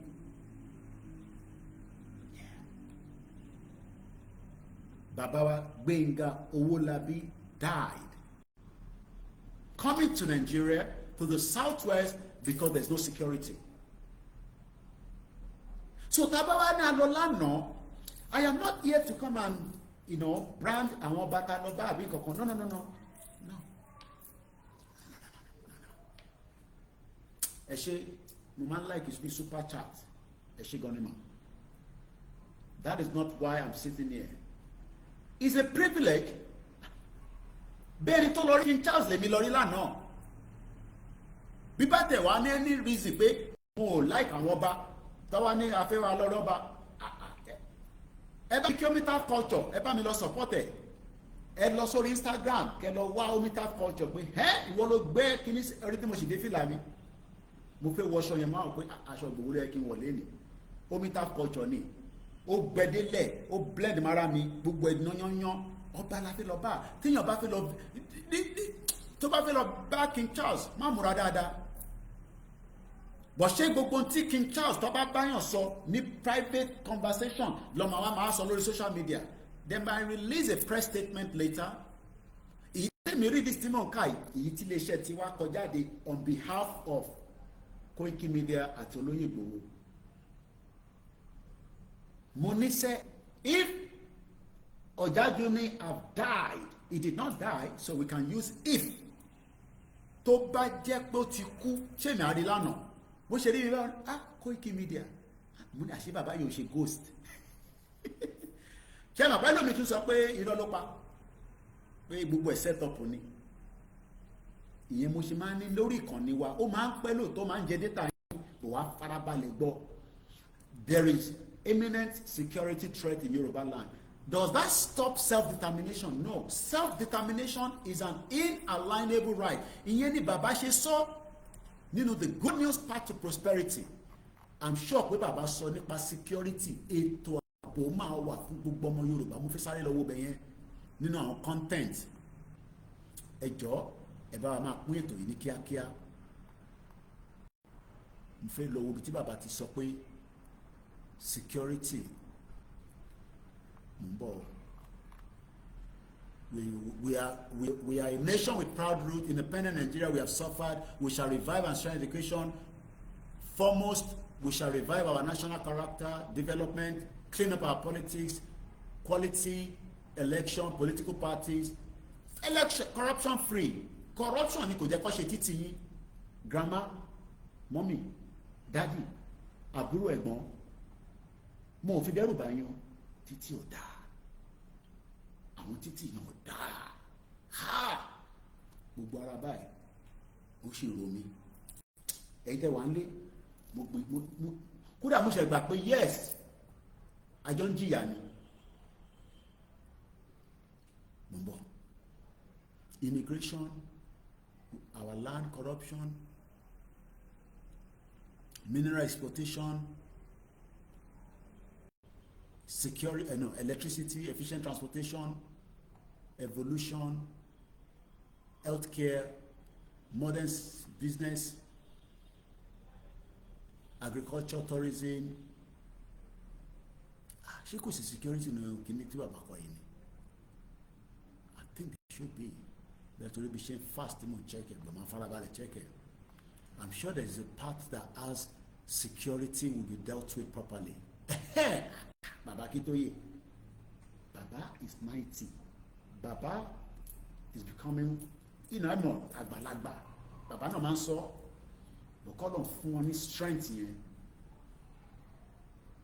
Only number, to me send it. I think I saw it just now. Confess so, because only check but the security that Lolano.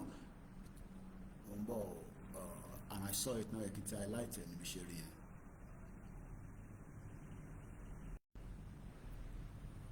Built, under 13, page 48. Nínú koti good news part of prosperity. We shall have truly Yoruba national military. Ṣé àti ní Yoruba national military nísìn? Kí ló máa fún wa ní Yoruba national military tá bá gba country wa? But nísìn tá ẹ̀ tí ní Yoruba national military, ṣé a ní ẹni tó lè capable tó lè ṣe tó lè sọ fáwọn èèyàn pé Igboho èrò máa ya Fúlàní máa wọ̀ gbẹ́? Ṣé ká abandon security ká kọ̀ máa bá movement lọ? Yes, I want Yoruba nation before 2027. There's no doubt about it in my mind. Ohun ọba Olugbon pé Tinubu 2031, èmi ní no. I don't want you Tinubu 20 up to 2031. That is my own, and I believe that is your own choice, that we want Yoruba country before 2027. That is what I want. I want a Yoruba country, so that a Yoruba country will then give us a Yoruba national military and a full security. But we can abandon security now until then. And to survive it, fine. And to survive it, then when they allocate money every year for budget of the road work, kò sí títì o, bí ọkàn máa sọ fún yín pé títì wà ní southwest, ẹ̀tùtù ẹ̀dànù, bí a ní Minna títì wà níbẹ̀. So the reason why I brought this, under page 48 lower, we hope we can find it. But going back to the visit yesterday, it asked and entailed to do with security. Does that have other intake? I can only say a letter was delivered to Baba Alaafin, and that's all I know. The content, I don't know. What is written by Baba Kitoye, I have no clue. Now, Sheripe, Afi, ìyẹn ọ̀dẹ̀ gbọ́dọ̀ pòwe níwájú ẹ̀yin àgbàlagbà báyìí kẹ má lọ kọyàn níkù àbí ṣe fún mi láyè kí n pa ṣe fún mi láyè kí n pọ̀wé yẹn tẹ bá fún mi láyè bá mi fi sínú comment section ṣe fún mi láyè pé Koiki ó yá àwọn àgbàlagbà la jókòó àti mú ẹ ọmọ nìyẹn grandson la jẹ́ lóye ìkọ̀tà màmá kan wà I am their grandson kí n pa bí ti bá pa ṣé mo ní problem.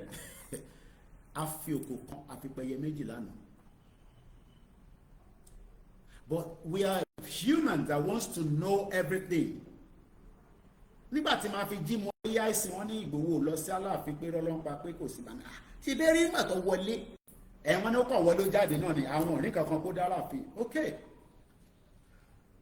there are protocols in some palaces. Ó lè bá giri ward number 10 Downing Street protocol wà ń bẹ́ẹ̀. Nígbà tá a lọ sí Downing Street tá a lọ submit kìíní gan wọ́n tún fún wa láwọn protocol kan tá a gbọ́dọ̀ ṣe tá a gbọ́dọ̀ ṣe. So they have protocol at the palace. Palaces dey yàtọ̀ síra wọn. Palace yàtọ̀ síra wọn. Protocol wà, and we got to respect that protocol. So tá a bá ṣe life nínú ibi tí bàbá wa Igboho àti Alaafin jọ wà tọ́jọ́ ń sọ̀rọ̀ even before the whatever every conversation kò mí pé he was there. I was there. Prophet Olugbon was there, and that's all I can say. But nígbà tó ń sọ̀rọ̀, we were not there. I don't know what was said. But ìgbà tó ń introduce mi, ọba náà mọ̀ mi. Kábíyèsí ẹ mọ̀ mi, kábíyèsí o. Ẹ mọ̀ Koiki. Ẹ ṣe gan ni sá. So what I'm trying to explain this evening, kọ́mọ fẹ́ kó yé wa, ká má lose plot. Ìtàtórí ẹ̀ kọ́kọ́ fi ṣe bẹ̀rẹ̀ broadcast kó tó di pé a máa lọ yí báyìí. Òun ni pé Chief Sunday Igboho went to visit to discuss the escalating insecurity issues impacting the Yoruba people across the southwest. Nigeria and the nation at large.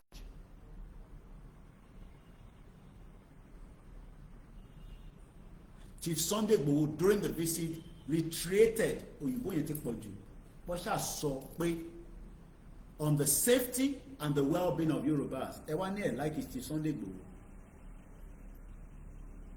a gbọ́dọ̀ like ẹ̀ o lè má agree pẹ̀lú gbogbo tó bá fẹ́ normal nìyẹn but èèyàn dúró lórí security lórí ààbò fáwọn ọ̀run ẹ̀ well-being pé ká lè because without security you cannot move freely. You got to have security. And Nigeria is not yet finally breaking that we have our own Yoruba nation military, Yoruba nation police. Àwọn ọlọ́pàá tá a rí lánàá yẹn ọmọ Yorùbá ni wọ́n ẹ̀rọ pọ̀ fẹ́ Yorùbá nation ni. Èmi dẹ̀ sọ fún mi àwọn ọlọ́pàá yẹn fẹ́ Yorùbá nation. Àwọn ọlọ́pàá tá a rí lánàá yẹn nínú àwọn palace wọ́n fẹ́ Yorùbá nation tọkàntọkàn. Kàn tẹ̀ rí mi bẹ́ẹ̀ Koiki Media bá mi ya picture. Bí ṣe ń tọ́lọ́pàá ya picture ní London tínú mi dùn. Bẹ́ẹ̀ ni wọ́n fi yé bọ́lọ́pàá Yorùbá ya picture but unfortunately they are in their own in their outfit of the Nigerian police. Ọmọ Yorùbá ni wọ́n. Wọ́n ní the news is on TVC as well.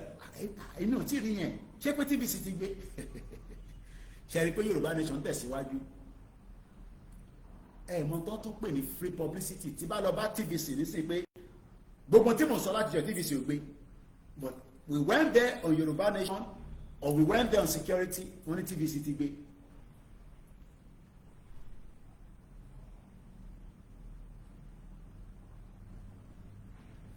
Gbọ́ mi yé ẹ̀yin èèyàn wa, kò ń ṣàyẹn grandma ọ̀tún ẹ̀yin gbọ́ wa yé. Sister mi kan send message or send VS ni. Àwọn tó connect àwa pẹ̀lú àwọn ẹtí yẹn kì í má dárúkọ àwọn because my platform is big to be giving them publicity. Àwọn tànà tí wọ́n náà àwọn ti gba country.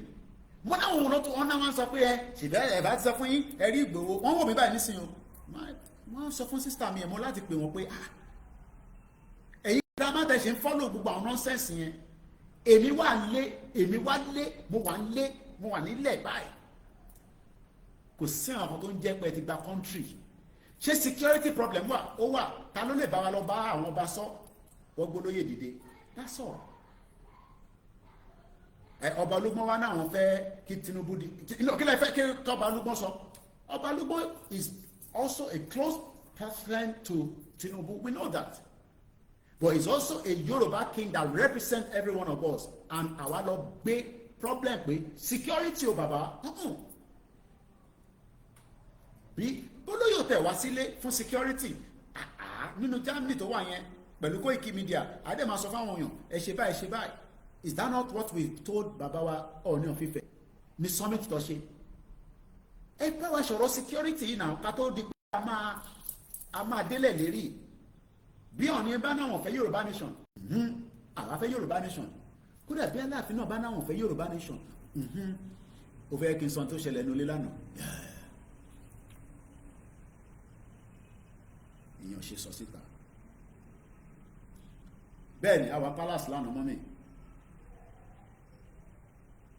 So what I'm trying to explain is that he also sees the opportunity.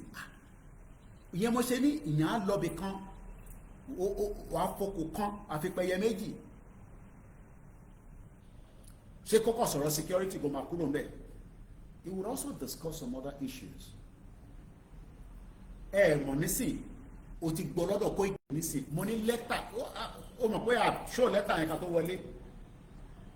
But a letter was delivered to Babawa Alaafin, and that letter came from Professor Adebanji Akintoye. That's all.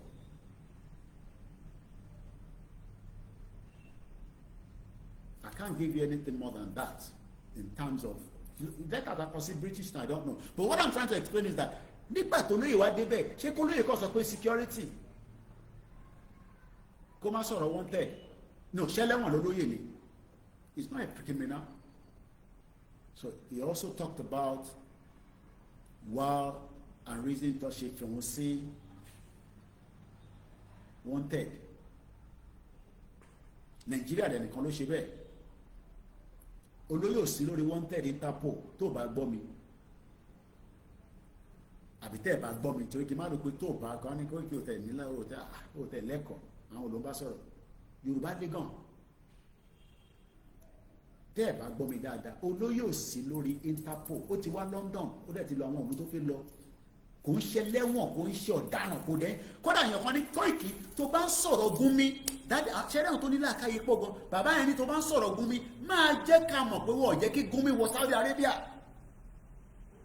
ìyẹn tó ń kọ́ Gumi ò lè wọ Saudi Arabia wọ́n dìpọ́tẹ̀ padà ọ̀n pé terrorist ni Gumi olóyè ti wọ London tó bá sọ ìlú tó dúró dáadáa lágbàáyé wàá sì máa mú UK a lè má láìkí wọn a rí ní UK ó dẹ̀ ti lọ àwọn ìlú míì kò ná mi sí pé kí n sọ pé ibi tóun lọ lélẹ̀ gbowó ọ̀jẹ́ kí Gumi wọ́n dá padà wọ́n ní terrorist nìyẹn ò lè wọ Saudi Arabia ó ní òun gbà ṣe lè gbé òun padà máa lọ padà Nàìjíríà ló gbàgbàkúgbà ìlú òfò ìlú mo fẹ́ try láti calm lálẹ́ àwọn kan ní bomb bastard gbogbo ilẹ̀ wa ń lo gbogbo ẹ máa sanwó fún wọ́ọ̀dù yẹn mẹ́ a sì ń tẹ̀síwájú.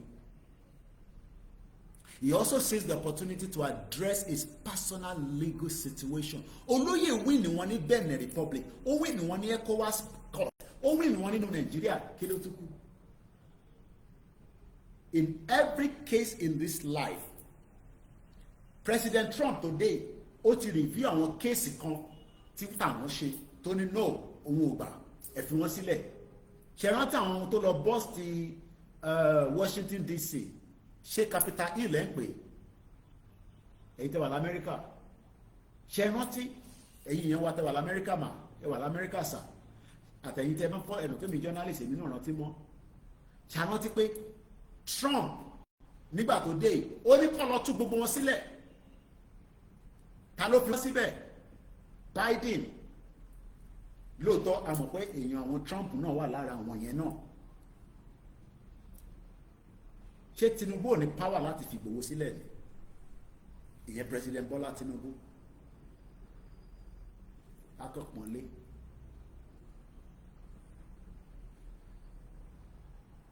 mo ní kakọ̀pọ̀nlé calling them a name doesn't mean anything in Europe kìstámà tàbá pọ̀nlé akọ̀pọ̀nlé ni bẹ́ẹ̀ ni I'm very calm àwọn tí mi tẹ̀tí nà mí lẹ́gbàá lánàá pé bàbá ẹ ti ráwọn staff mi lánàá àwọn ọmọ yín nìyẹn àwọn kan àgbọ̀rọ̀ bí wọ́n sí kámẹ́rà oyè yín ẹ ṣé gan ni mo dúpẹ́ ìkànnì wọn dẹ̀ àwọn bíi mẹ́ta kan wọ́n máa jẹgba lọ́wọ́ mi wọ́n misbehave lánàá wọ́n ń gbọ́ mi báyìí nísìn wọ́n misbehave tẹ́ bá lọ represent Koiki Media èmi kọ́ lẹ́ represent gbogbo ọmọ Yorùbá mo máa sọ fún wọn ìtẹ́ bá sọ àwọn èèyàn máa gbọ́ wá pè mí Mr. Koiki agbọ́n táwọn ọmọ yín sọ báyìí tó ń sọ báyìí mo máa ń sọ fún wọn continuously èmi kọ́ lẹ́ represent mọ́ iléeṣẹ́ yìí represent ọmọ Yorùbá ni ẹ ṣé gan ni ìyàwó comfort Ológunjà àti calm àtẹ̀ní pariwo lálẹ́ kò dẹ̀ sí pé kò dẹ̀ sí èbú ṣé President Bọ́lá Tinubu ní right láti fi olóyè sílẹ̀ tí kò dẹ̀ gbọ́dọ̀ sẹ́ni clause lórí ẹ̀ afẹ́fẹ́ olóyè sílẹ̀ kò gbọ́dọ̀ sọ pé olóyè ò lè ṣe Yorùbá nation no torí self determination ẹ̀tọ́ olóyè ni olóyè ò dẹ̀ ń ṣe ọ̀daràn APC dẹ̀ ló mú olóyè ta ló agree pẹ̀lú mi APC tó ń ṣèjọba lọ́wọ́lọ́wọ́ yìí náà ló mú olóyè as a wanted tó fi di pé wọ́n dá dúró ní Benin Republic APC government ni ṣé APC yẹn náà ló ṣì wà lórí oyè nísìn yes ṣó yẹ kí wọ́n lift band yẹn why not ìyẹn máa ń review case now tó o bá sí nǹkan nínú ẹ̀ pé olóyè àti President Bọ́lá Tinubu ṣé wọ́n ní kọ́ papọ̀ ni wọ́n ní kọ́ kọ́kọ́ papọ̀ náà ẹ tó bá dẹ̀ gbọ́ Yorùbá dáadáa ẹnà pé mi ò gbọ́ ẹ̀nà Azeez a máa ní Koiki ẹ̀ ìwọ tó bá rúgbó gbélé o mọ̀ pé bá rúgbó gbélé wàá máa gbọ́ àwọn kankan tó máa sọ ẹ̀nà lọ́npẹ́ tẹ́ bá gbọ́n tí bàbá mi sọ lánàá bàbá wa dáadáa Olugbon orílẹ̀ gbọ́n ọba Francis Alao kábíyèsí mo ní kí kábíyèsí bá wọ London láti airport wọ́n ti máa ń pè mí mo ní nọ́mbà wọn lọ́wọ́ kò ń ṣe fake number bàbá ní àjàǹfààní olóyè náà la fi débi ta dé èmi wà bẹ́ẹ̀ gbà tó ń ṣe gbogbo àwọn pàdé wọn gbogbo náà la gbọ́ lánàá àbí èmi nìkan mo gbọ́ bẹ́ẹ̀ yẹn bí abi tí mo jókòó sí ṣe láìkí bí tí mo jókòó sí mo fẹ́ lọ jókòó sí sàlẹ̀ wọn ní akọ́ máa bọ̀ lókè máa jókòó ọba ní máa bọ̀ lókè jókòó tí wàá bá jókòó tí wíwò ọ̀nà ní pa Ìgbòho mo ní mi jókòó bẹ́ẹ̀ yẹn ta ló máa náà wọ̀n gbọ́ lánàá tí kábíyèsí sọ lánàá kábíyèsí ní ajá ìjàǹfààní olóyè pé ó jáde I don't know what àǹfààní tó jẹ́ but wọ́n ní bọ́ ṣe ń ṣe láyé ló ń ṣe lọ́run àkọ́dọ́run rí ni. So the fact remains is that Oloye also took the opportunity to speak to the Yoruba people and Nigerians at large. You might not like him. You might disagree with him. You might not even have anything. Ẹ ṣé gan ni. Èèyàn kan péré ló náà ń gbọ́ tí kábíyèsí sọ bẹ́ẹ̀. Ó dìyàn méjì. Ẹ ṣé gbogbo àwọn tó kù bí àgbọ̀. Ẹ lọ tún. Èmi gan wọlé lánàá lóru mo sì wo gbogbo fídíò yẹn. Kábíyèsí sọ pé a lè sọ pé àjàǹfààní àwọn bàbá kí tó Yorùbá nation kò ń ṣe pàwọn la compromise torí pẹ̀lú mi àní a ti sọ fún yín pé wọ́n compromise no àwọn ló jàǹfààní wọ́n take advantage náà wọ́n lò to their own opportunity. Tinubu lo Yorùbá nation as a earmark against the North. Ṣó tún máa rí lò ní this time around I gbọ́dọ̀ accept bullshit yẹn ẹ má bínú pé mo lò èdè yẹn ẹ má bínú I gbọ́dọ̀ accept it and that is why we will forge ahead under the leadership of Baba Akintoye. Ṣé kò yẹ kí Baba Akintoye declare bẹ́ẹ̀ ṣe ń sọ gbogbo ṣe ń sọ yes I want Baba Akintoye to declare tonight but I am not in the position to enforce that on him. Tó bá wù mí pé ó wù èmi lọ́kàn bó ṣe wọ̀nyí o bàbá ẹ declare lálẹ́ yìí tó bá máa gbé bá máa rọ́ ni kó rọ́ ọ̀run ya bọ̀ ni. So a gbọ́dọ̀ so nísìnyí àwọn wọ́n agbọ́ lánàá tí bàbá wa kábíyèsí sọ pé a lè sọ pé àmọ́ gbowó o ní sọ pé the love is too much the more ìfẹ́ tó ní sí Ìgbòho kò tí kúrò lẹ́ẹ̀mí ọmọ Yorùbá o forget about gbogbo táyìn gbọ́ lórí social media o ti compromise especially àwọn tó máa ń sọ pé àwọn ti gba country àwọn èèyàn sí nínú picture àwọn èèyàn mọ̀ ní àwọn ọmọ wọn mo ní convoy tiwa ló wà lẹ́yìn bàámi Ìgbòho ṣá and as a journalist and I was monitoring àwọn èèyàn wa àwọn ìyá mọ́tò tó ti lọ síwájú díẹ̀ tọ́kọ̀ gbọ́ pé Ìgbòho ló lọ yẹn àwọn ìyá yẹn dẹ̀ dìde wọ́n dẹ̀ ń ṣàdúrà wọn pa what kind of love is this? Ìyẹn kan ní Koiki I like where you sat at the left hand of Ìgbòho mo níbi tó bá lọ ni máa lọ ni èmi dẹ̀ mọ̀ pé Ìgbòho ò lè dá lẹ́wà mo dẹ̀ mọ̀ pé kò lè compromise there has always been a compromise in anything in this world. But the only compromise happen ni pé ẹ fún wa ní Yorùbá nation àdẹ fẹ́ anything to tackle it to say dá ṣe báyìí àní ṣe báyìí mo ṣe jáde nísìnyí pé ọba bàbá Olúgbon of orílẹ̀ Ìgbọ́n ọba Francis he has the right to say Tinubu to 2031 àwa ní nǹkan táwa fẹ́ kọ́ nìyẹn it's as simple as that. ìyẹn mi pé bàbá nífẹ̀ẹ́ wa ìyẹn ọ̀dẹ̀ mi pàwọn náà nífẹ̀ẹ́ bàbá èyí tí bàbá tẹ́lẹ̀ àwọn sọ fáwa níbẹ̀ yẹn. But our time Yoruba nation, self-determination, we stand on that. And that's what Igboho stand on as well. But lánàá, a lọ clear àwọn issues kan. Kí làwọn issues náà? Kí lẹ tàkáǹtẹ̀ pa fún? Èèyàn níyàwó, ó lọ́mọ. Ṣé kó máa tọrọ jẹ ni? Ó lówó lákàǹtì, wọ́n ti pa láti èyí náà wò yẹn náà.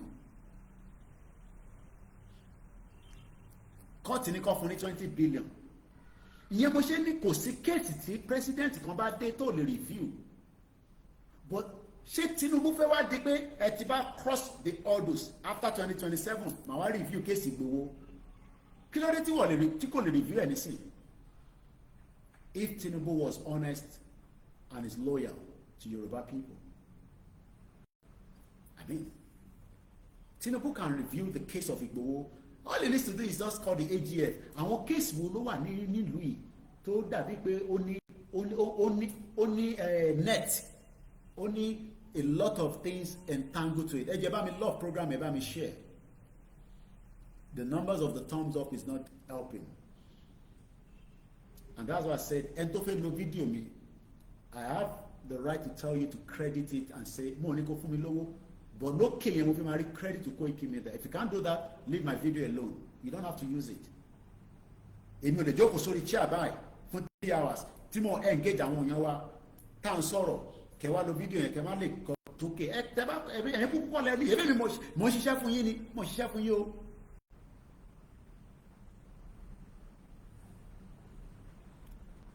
So yesterday, Chief Sunday Igboho also used the opportunity to address his personal legal situation.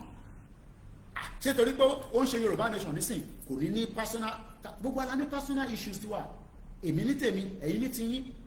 Yorùbá nation mo pè ìyàwó mi ní San Lord Austin nísìn, mo ní òṣèlú ọ̀fẹ́ kàn ó ṣe gbéra tó ṣe lọ sí Woolish, ó ṣe jẹ́ mo ní dárúkọ brand pandediam tó lọ rà ó ní £35, mo ní wà fún £35 lẹ́sẹ̀kẹsẹ̀ ó ní £120 ló mú ná, mo ní kí ló dé, ó ní aṣáà a máa ṣe bẹ̀ sílé lẹ́yìn ọba sílé àní jẹun ni, mo ní ẹ má jẹun kí tó dènà ẹ ṣe.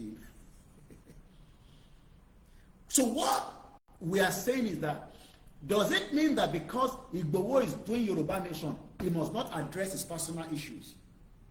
Mo bẹ̀rẹ̀ ni o. Yes, we know that when you are fighting for freedom, is either pé o ti kú, you are dead, wọ́n rí ẹ pa, Ọlọ́run jẹ́ kó rí àwa pa. You are in the prison. Igboho was in the prison for almost 2 years. I don't even like the word to use, the prison. Ẹ̀rí pé máa avoid it. Ibi tó fi sí mi ṣe comfort zone ẹ, jẹ́ kó tì wọ́n mọ́lé fún 3 days. Jẹ́ kó tiẹ̀ mọ́nu lé inú tó ń gbé yẹn pé o lè jáde inú lé yìí fọ́jọ́ 3. Ara máa ní ẹni. So Igboho has the right to his personal views. Tó wọ́n bá tẹ̀ wá ní right yẹn pé personal views tiẹ̀, àwọn tó jẹ́ ẹgbẹ́ kan wà ní no Igboho. Bàbá, bẹ́yìn ọba fẹ́ sọ àwọn ẹgbẹ́ ọ̀fẹ́ ló dùn àwa satisfy pé wà níta. Ṣé gbogbo àwọn tó ń ṣe self-determination ní Scotland ló ń gbé níta ni? They are living in Scotland and they are asking for self-determination. Kò dẹ̀ mú ìjà dání láàrin British government àti àwọn Scottish. So tí Igboho bá wá lọ sọ́dọ̀ àwọn ọba wa lánàá, ẹ wá fẹ́ wá tètè wá kàmẹ̀ pé well, I will just say mọ̀ tẹ́ ń sọ. Ó yẹ ká máa ṣe movement yìí wá àkàṣewà ní Nàìjíríà nínú kálápá kálá àwọn tó ń pa wá làwọn pé ẹ má jẹ́ kó pa wá mọ́, ẹ jẹ́ àṣẹ security. Wọ́n dẹ̀ náà wọ́n ṣe. So kálàyé yẹn kó lè yé wa dáadáa lèmi ṣe wá ṣe explanation ẹ̀. You might not agree with me, but that is your own cup of tea. But the fact remains is that Igboho fi òkò kan pẹyẹ méjì, àwọn ẹgbẹ́ ìfẹ́ ló dùn ló ṣe gbogbo ètò yẹn. They know you can't. Tó bá yẹ pé bí Tinubu ṣe wọlé ló ti wà àwọn paperwork pé ó dá kéèsì Igboho kí lọ́nà ṣe náà. But Tinubu ò fẹ́ wo kéèsì Igboho nítorí pé APC kan náà ló rán Igboho lọ sí exile tó dẹ̀ ní kọ́ wá pa sílé, ìyẹn APC náà ni, because it's an APC government. But in tó tún wá ṣẹlẹ̀ ni pé nígbà tí APC government tó kú tó ń pè ní Buhari, Pastor Tunde Bakari jáde ó ní Buhari ò mọ̀ kankan nípẹ̀. Ìyẹn wá ń jẹ́ kàyéfì fáwa kan pé so Pastor Tunde Bakari ṣé ẹ̀ ń wáìnì wa ni sà? Àbúyàn mo kàn ń bèrè ṣé ẹ̀ ń wáìnì wa ni sà? Wọ́n ti àkáǹtì ẹ̀ pa, wọ́n pa àyàn méjì sínú ilé àrókò gbà. Ẹ̀yin wá ń sọ fún wa pé Buhari ò mọ̀ kankan nípa ìṣẹ̀lẹ̀ tó ṣẹlẹ̀ lọ́dọ̀ olóyè ọmọ Adéyẹmọ Ìgbòho Òòṣà ní July 1st 2021. Mo ní ṣé ẹ̀ ń wáìnì wa ni dádì? Pastor ṣé ẹ̀ ń wáìnì wa ni sà? Pastor Tunde Bakari. Kí lẹ̀ ń sọ lẹ́nu sà? So ọdún méjì tó ti Ìgbòho mọ́bi tó wà yẹn, ṣé ẹ̀ ń wáìnì wa ni sà? Ẹ gbọ́dọ̀ máa wáìnì wa ni dádì. Mo búyọ́ mo kàn ń béèrè ni pé ṣé ẹ̀ ń wáìnì wa ni? Èèyàn wà nínú Benin for 2 years, wọ́n lọ́kẹ̀ pa láàrin méjì, wọ́n náà talẹ̀, wọ́n talẹ̀ ẹ̀, wọ́n ta gbogbo nǹkan. Everything was destroyed àkáǹtì kò rówó mú ẹ wá ní Buhari òmò kankan nípẹ̀ tó àwọn olóma operate ṣe rí pé country yẹn kò ń ṣe country kò ń ṣerú country tá gbọ́dọ̀ jókòó sí. Mò ń gbọ́ bàbá àṣàlẹ́ ni kọ́nà bá ń kúrò ti bàbá yẹn bàbá dáadáa bàbá lálùbáríkà bàbá ní báwo ni ọlọ́pàá ṣe máa ṣiṣẹ́ 35 years tẹ̀ fún lówó wọ́n wá náà máa san 1.7 million ẹ wá máa san 20,000 naira fún wọn owó òun kan ẹ̀ tí san látọdún mẹ́ta kí ló dé. ṣẹgbọ́n kan tó sọ wọ́n ní bàbá mi kan ní the pastor said what Buhari told me point of correction pé Buhari kò sọ bẹ́ẹ̀ fún Pastor Tunde Bakare. Yoruba nation is not dead. Yoruba nation is an ongoing right under the UN Declaration of Indigenous People. Igboho addressed his personal legal situation, therefore sought the monarch intervention to have his name removed from the federal government wanted list. Yes. You also have your freedom at the moment. Freedom here kò tẹ́wa lọ́rùn nínú Nigeria la ṣe fẹ́ Yoruba nation. But the fact that Igboho's name is on the wanted list, it needs to be removed.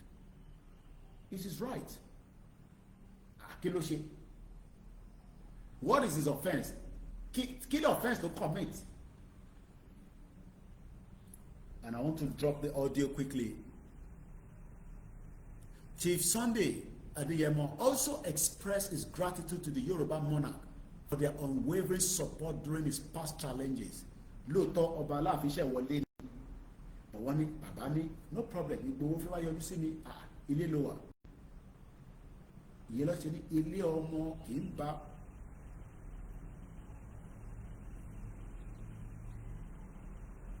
ṣé ẹ ká máa bẹ̀rù láti lọ lé wa ni. Mo bẹ̀rù láti lọ London màá máa bẹ̀rù láti lọ sí Ìjẹ̀bú Òde kò dá bẹ́ẹ̀. Beyond that, Sunday Igboho advocate for more structure and organize a regional security initiatives. Ó dẹ̀ sọ tẹ́ ẹ bá fẹ́ gbé fóun no problem but àwọn tẹ́ bá gbé fún àbáwọn ìsàbádé bá wọn ṣí ní background. So that is just for those that are saying agbọ́ ní tó bá Olugbon sọ ìyẹn nìkan lẹ gbọ́ but ìtawà lọ sọ ẹ̀gbọ́n yẹn òun ni pé security ètò ààbò ó ṣe pàtàkì ó ṣe kókó. Self-determination has not been derailed. Self-determination has not been mo fẹ́ wo ẹ mọ̀ pé English easy fún mi láti sọ but mo fẹ́ sọ ní Yorùbá ni kò ń ṣe tí wọ́n lọ tà lánàá. Ẹgbẹ́ tó dẹ̀ lọ lánàá lára ẹgbẹ́ tó ń bẹ lára self-determination ni 52 ẹgbẹ́ ló wà.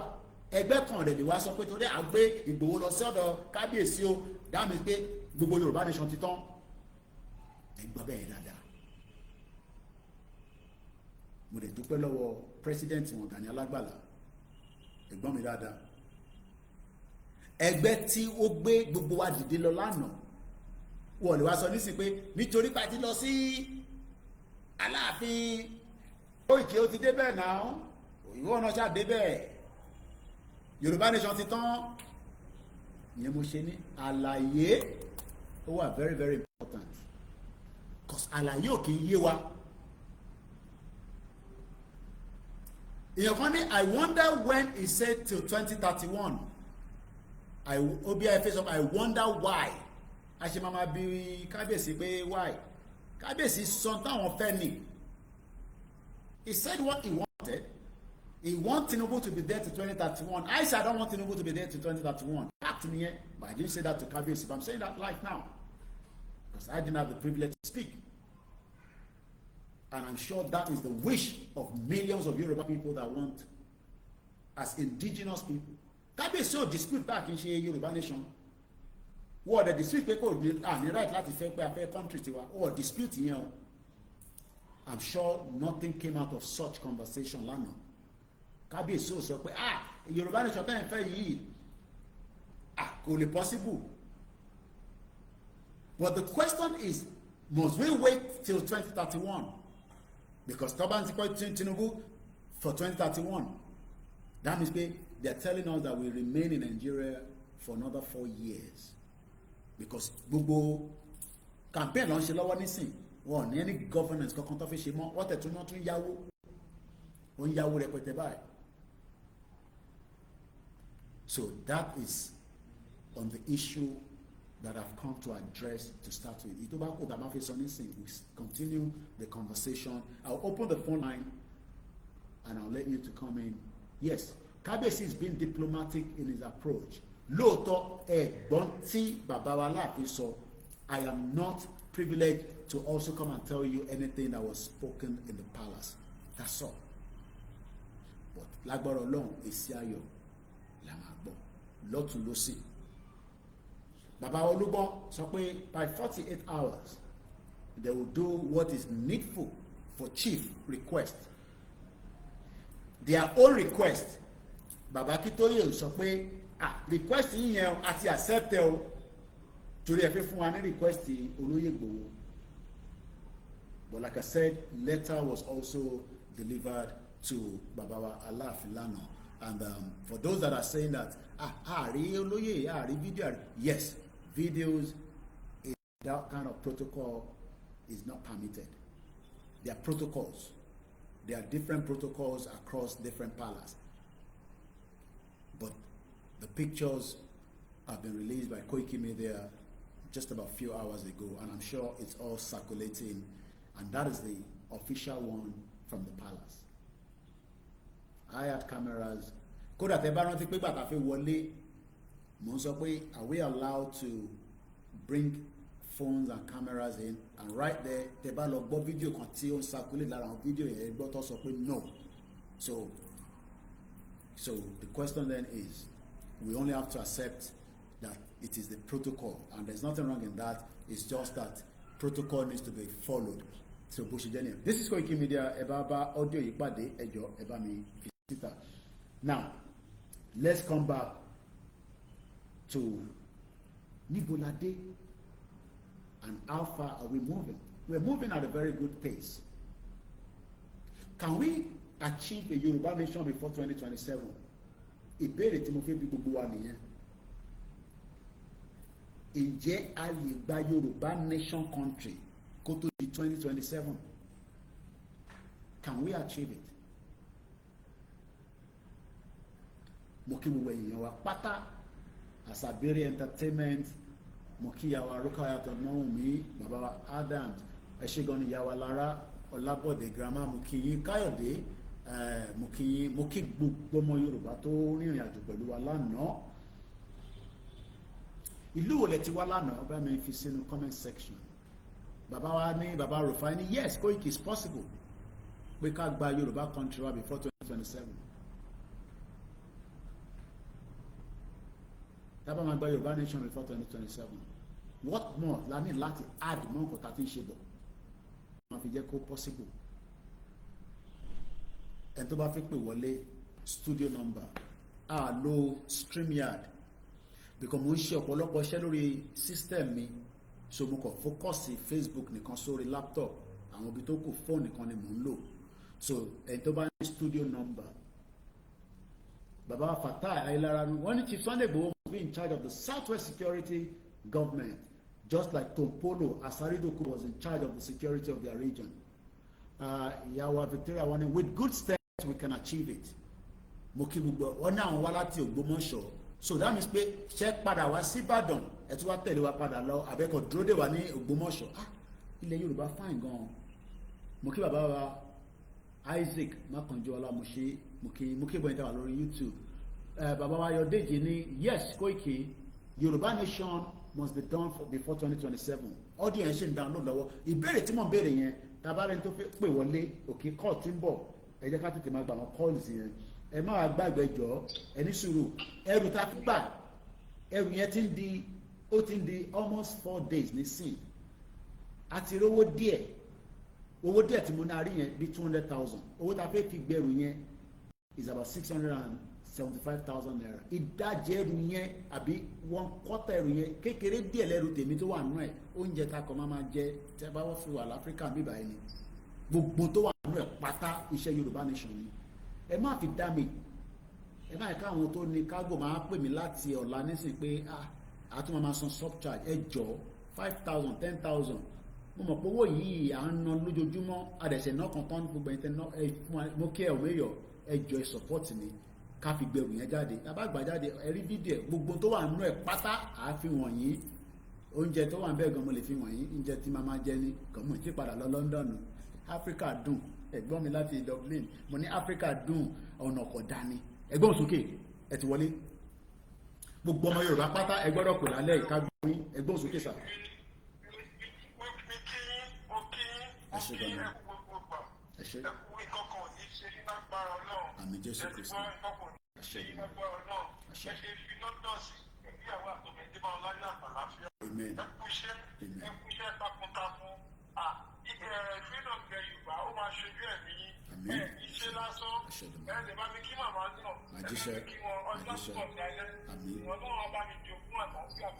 Àmín. Láìpẹ́ àmín. Àmín. Àmín. Àmín. Amen. Amen. Owó ṣá ọmọdé yẹ mọ. Àmín. Àmín. Àmín. Àmín. Ẹ ṣé gan ni. Thank you very much. Ẹ ṣé gan ni. Ẹ ṣé gbogbo ẹni tó bá fún wa ní support ká lè tètè bó pẹ́ jù láàárọ̀ la tó bẹ̀rẹ̀ account máa send sí nísìnyí nínú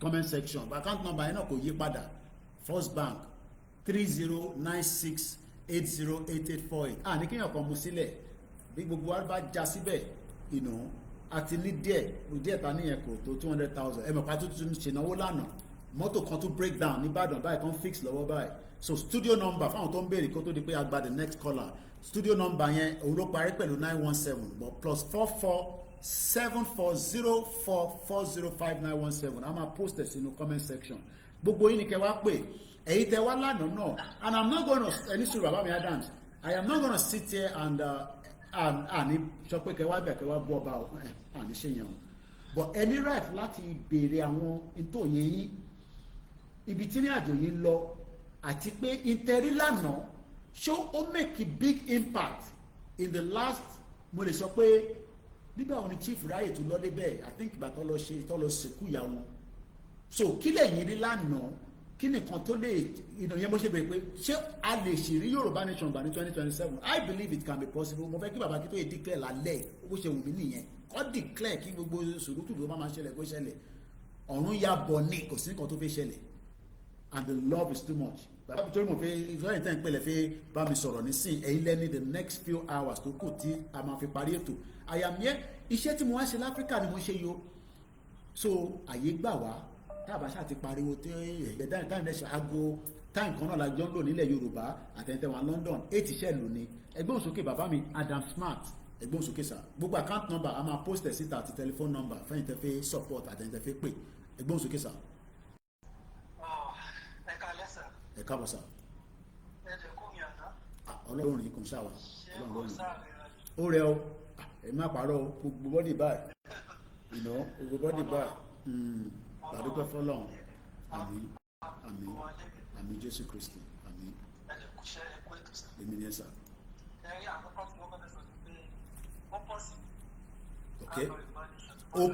So ìbéèrè yẹn táwọn tó ṣe ń wọlé ṣó possible ká sì lè gba Yorùbá nation before 2027 ẹ wá bá wa sọ àwọn ọ̀rọ̀ tẹ́ fi pé ó ṣe lè possible kò ní possible kó ìkìbẹ̀ ṣe ń wọ̀n kan báyìí ìrìnàjò tó ń rìn lánàá yẹn ẹ̀ ń wà suspected any right I'm not gonna come here kí wọ́n sọ pé right yìí yẹn afẹ́ withdraw ẹ wá bá wa sọ̀rọ̀ ẹgbọ́n sókè à ń gbọ́ yín sà.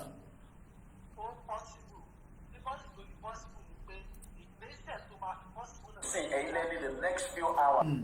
Ẹ má sọ̀rọ̀ lẹ́ má bínú kọ́mẹ́ntì ẹ̀ lójà mi.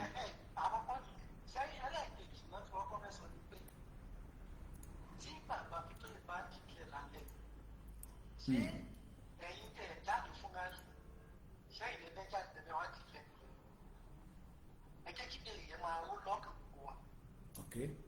Wọ́n ti pè fún rally èyí ní 43 days fún rally kí ẹ̀yin lè jáde síta fún rally kẹ̀ dúró síwájú lé ṣé àwọn yẹn máa pè pé wọ́n ti declare tẹ̀ máa jáde tẹ̀ máa fi defend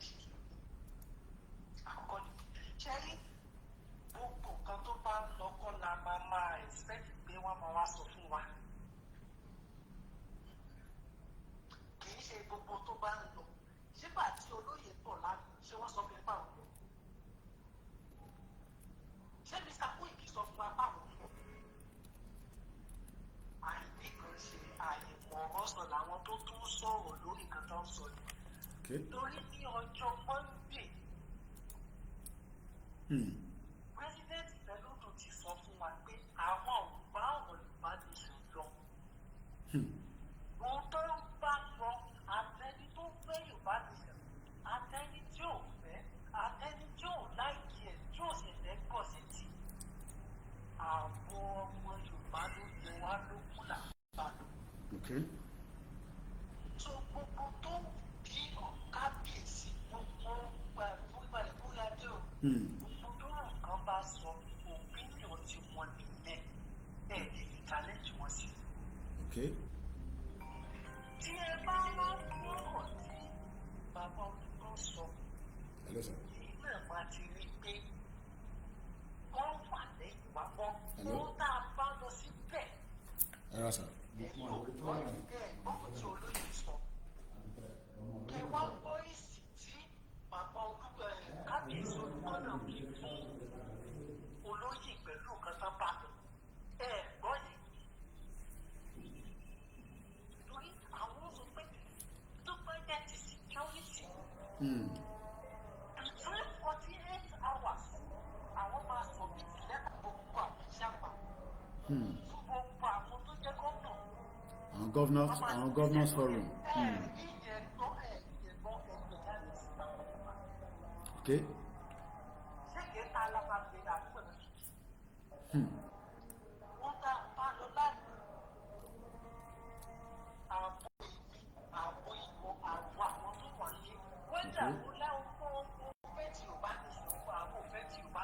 Okay.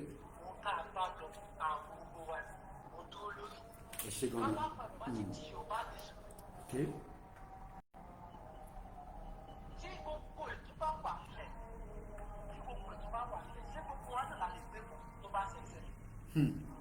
Àgbọ́yé.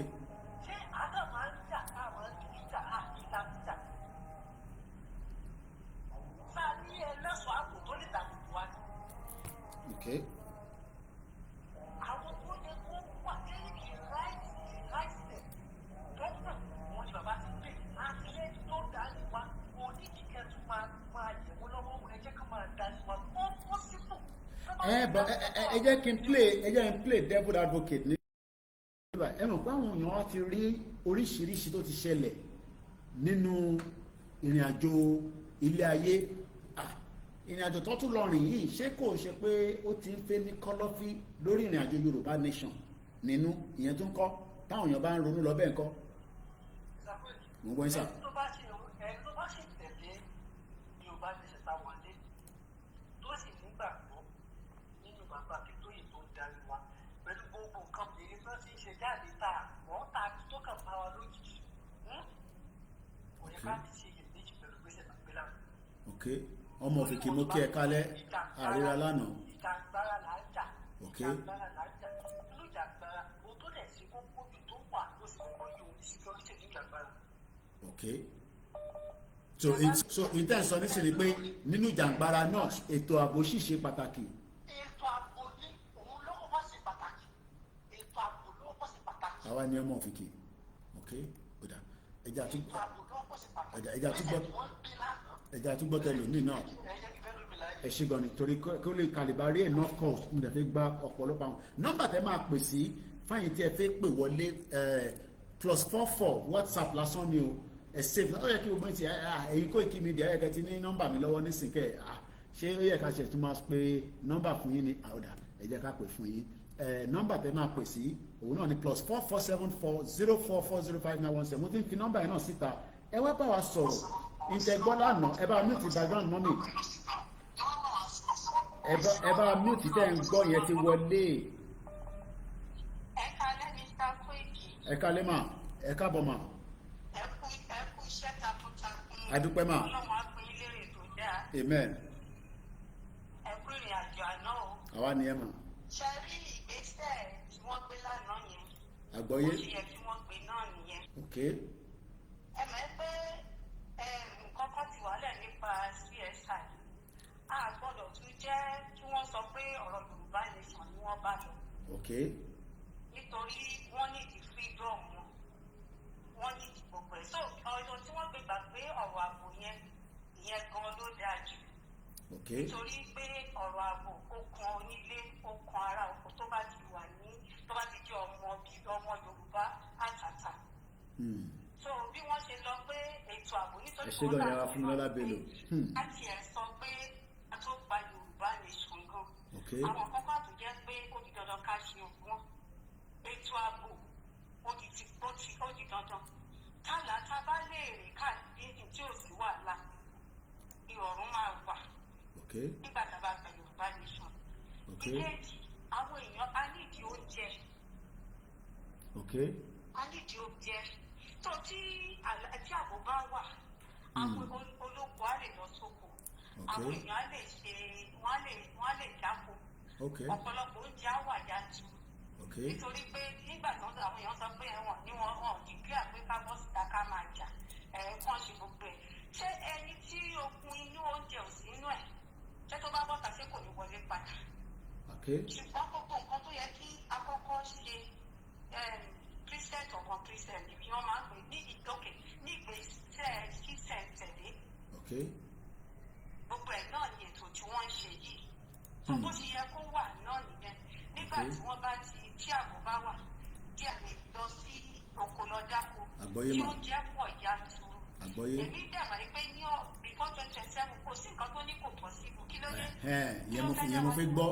So kò sí nǹkan tó ní kò possible. Kò sí nǹkan tó Ẹ̀bọ̀ even pẹ̀lú tó bá sọ lánàá pé àwọn pẹ̀lú ẹ má bínú mọ́ mi pẹ̀lú kan tí ọba wa ń sọ lánàá pé àwọn fẹ́ yẹ Tinubu 2027 o èyí dẹ̀ sì sọ pé kò sí kankan tó ní kí Yorùbá nation náà kó má wáyé. Kí lè expect wọn kí wọ́n sọ. Okay.